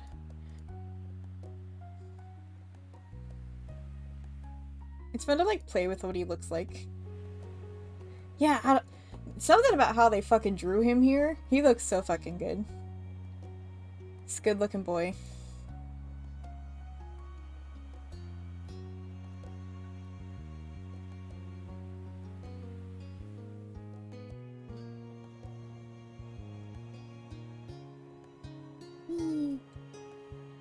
Someone on the Discord did a bunch of variants of the windowsill picture with different lighting on the window for different times of day. That'd be cool. I really like the lighting on it though, is the thing.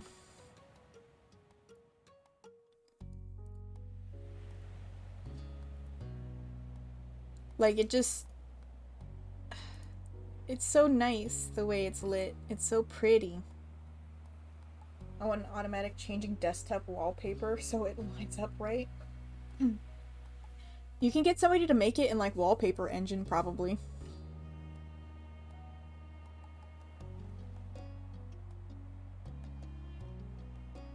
Just like get this and then like it changes based on time of day. That'd be cool.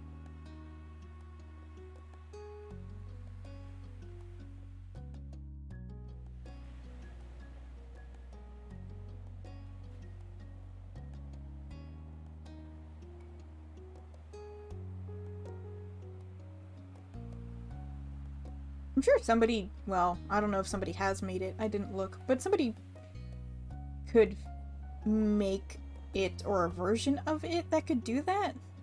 I mean, technically I could. I'm not entirely sure how I would be able to incorporate it into the Wallpaper Engine as well. But, do you have a best and worst moments? Best moments is hard, because I'm sure I'm forgetting some. I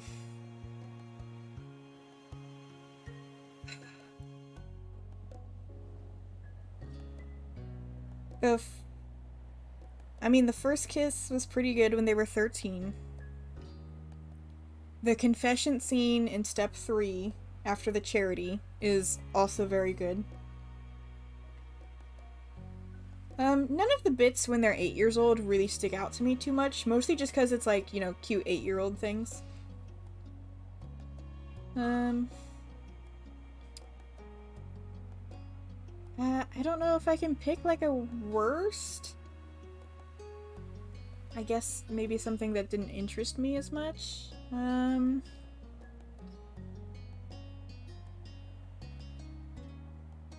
don't know, it all worked pretty well, I think. I'm sure there's something that I wasn't a fan of.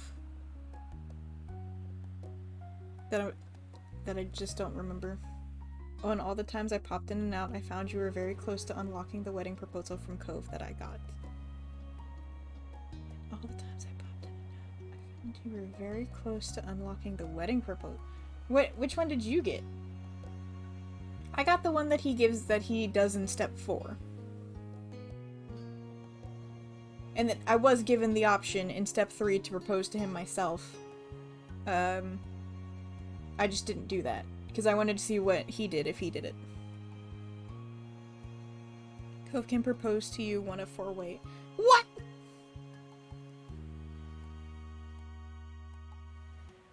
Damn. Well, I do like the one I got, but it's cute. The default is with the Firefly. Okay.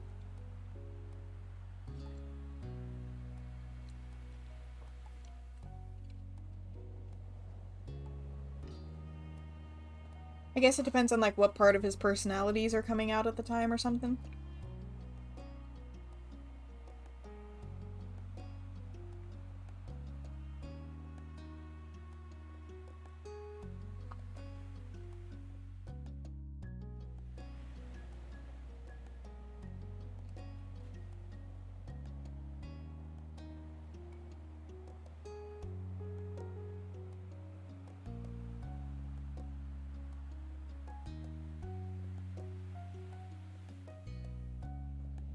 That'd be cute. I don't know if I'll play the game that much to look into those. I might just end up like looking those up. If you give him the 20 in the beginning of step 3, he proposes with that instead.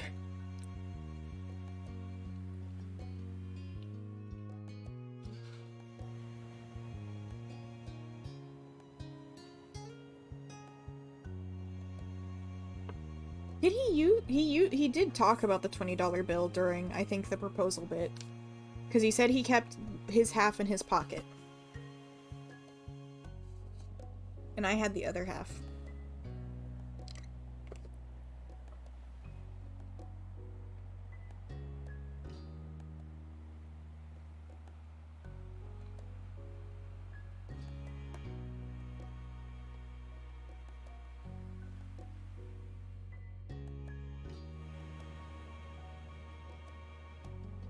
And there's the one you got. Oh, with the half. Gotcha.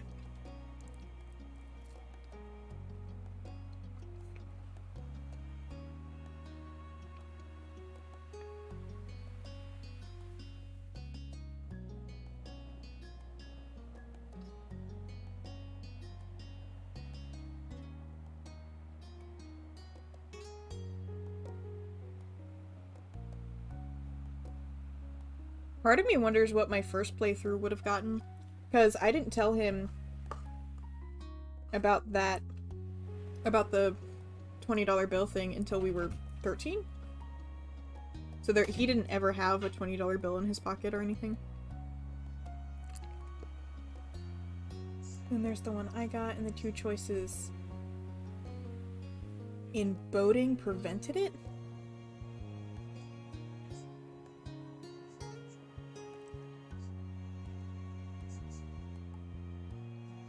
What was it?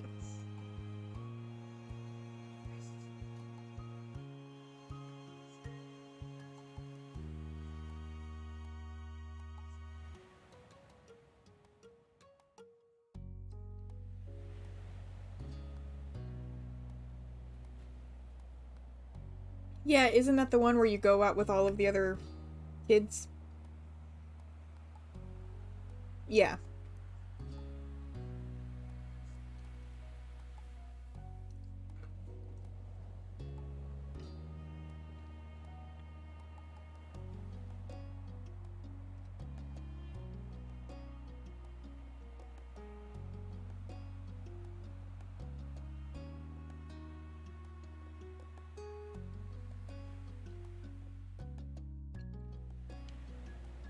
I don't remember everything that happened. What's the decision that forks it?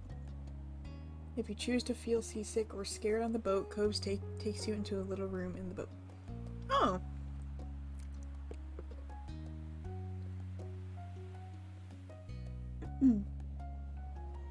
Cute.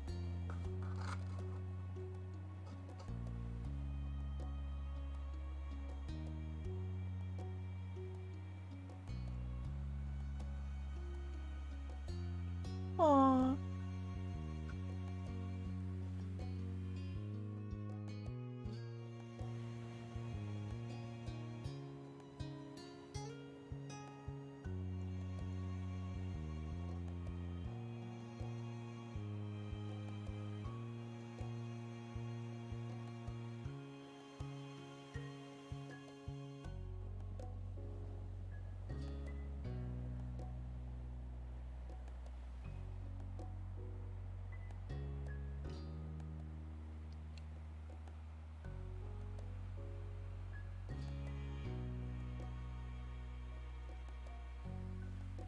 Oh.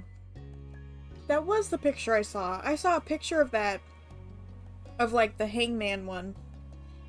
It was either on Steam or, like, on Google or something. And I wasn't sure if it was legitimate or not, so I kind of ignored it. And I was like, I didn't see that. Spoilers, I didn't see that. But then when I didn't see it show up on mine, I was like, oh, maybe it was just, like, a cute fan thing.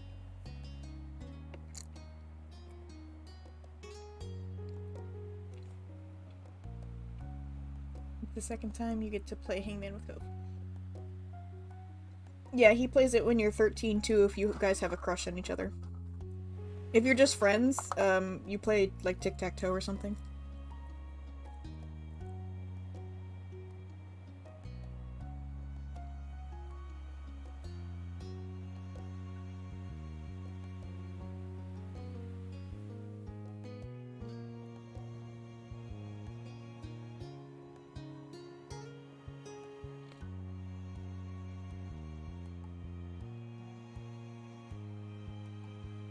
Nice. That's cute.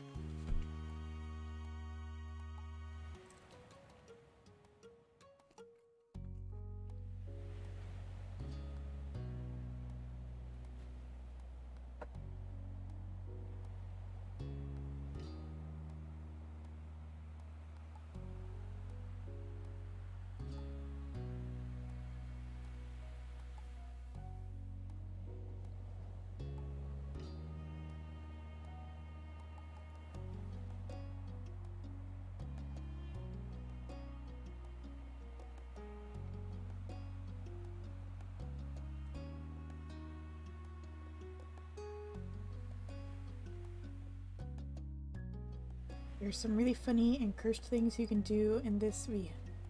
I'm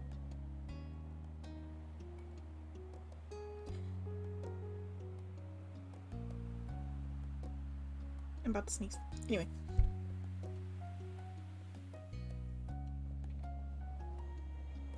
Hey, it's super cute.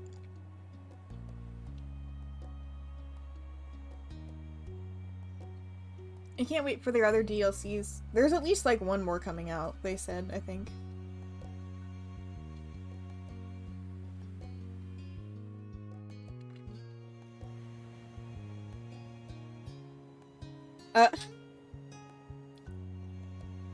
Yeah, I thought that would be a fun thing to do, is where you guys are kind of like distant friends.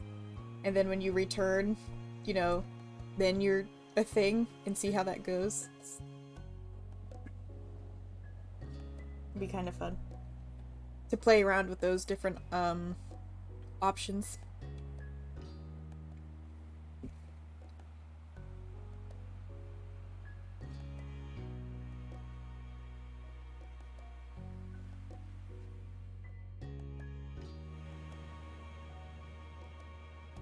Or never tell them about the 20 and see what happens.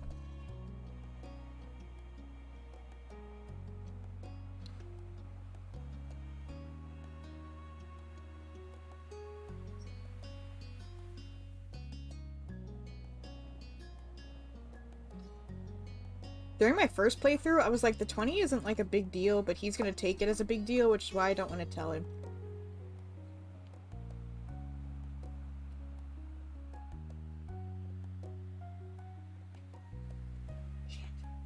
Fuck.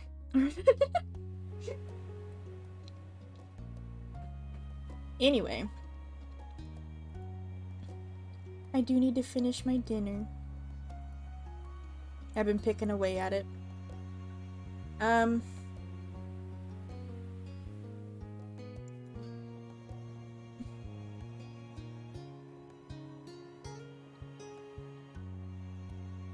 The DLC that's out now is 5 Moments Different Step, where you primarily spend with Derek in a few months of savings. Yeah, I know the Derek one. They added a bunch of stuff, and I figured they were gonna add Baxter. Because... yeah. Of course they are.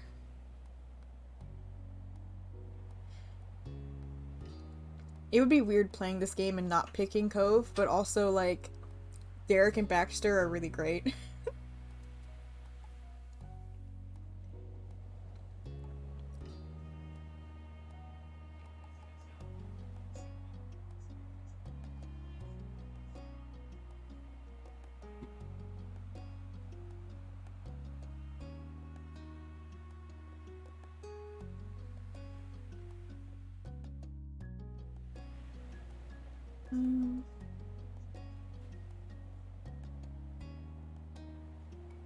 Yeah, then they're making the sequel.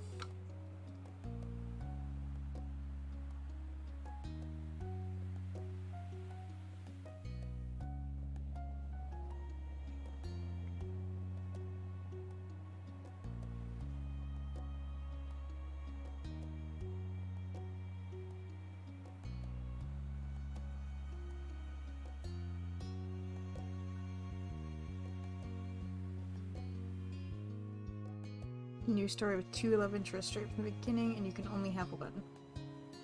Oh, but you can always have one. You can only have one. I mean, sure.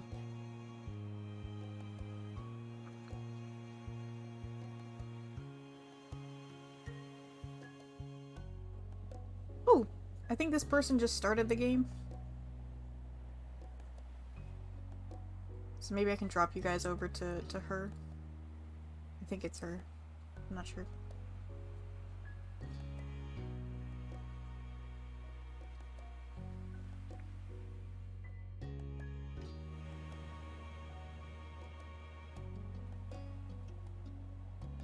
But yeah, thank you guys for hanging out and watching me play through this. I'll be back with other games in the future, and we might come back to this eventually.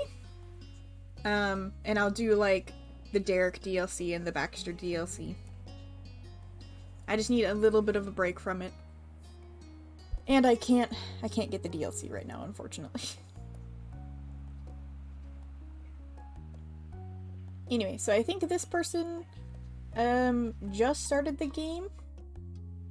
I just kind of went hunting for people who were playing Our Life, because everybody else I follow right now is like bigger creators that I don't want to raid because I'm a scaredy bitch. But anyway,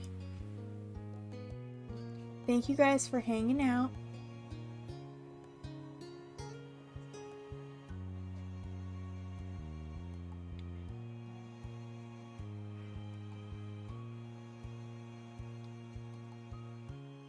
Thank you guys. Good night and goodbye.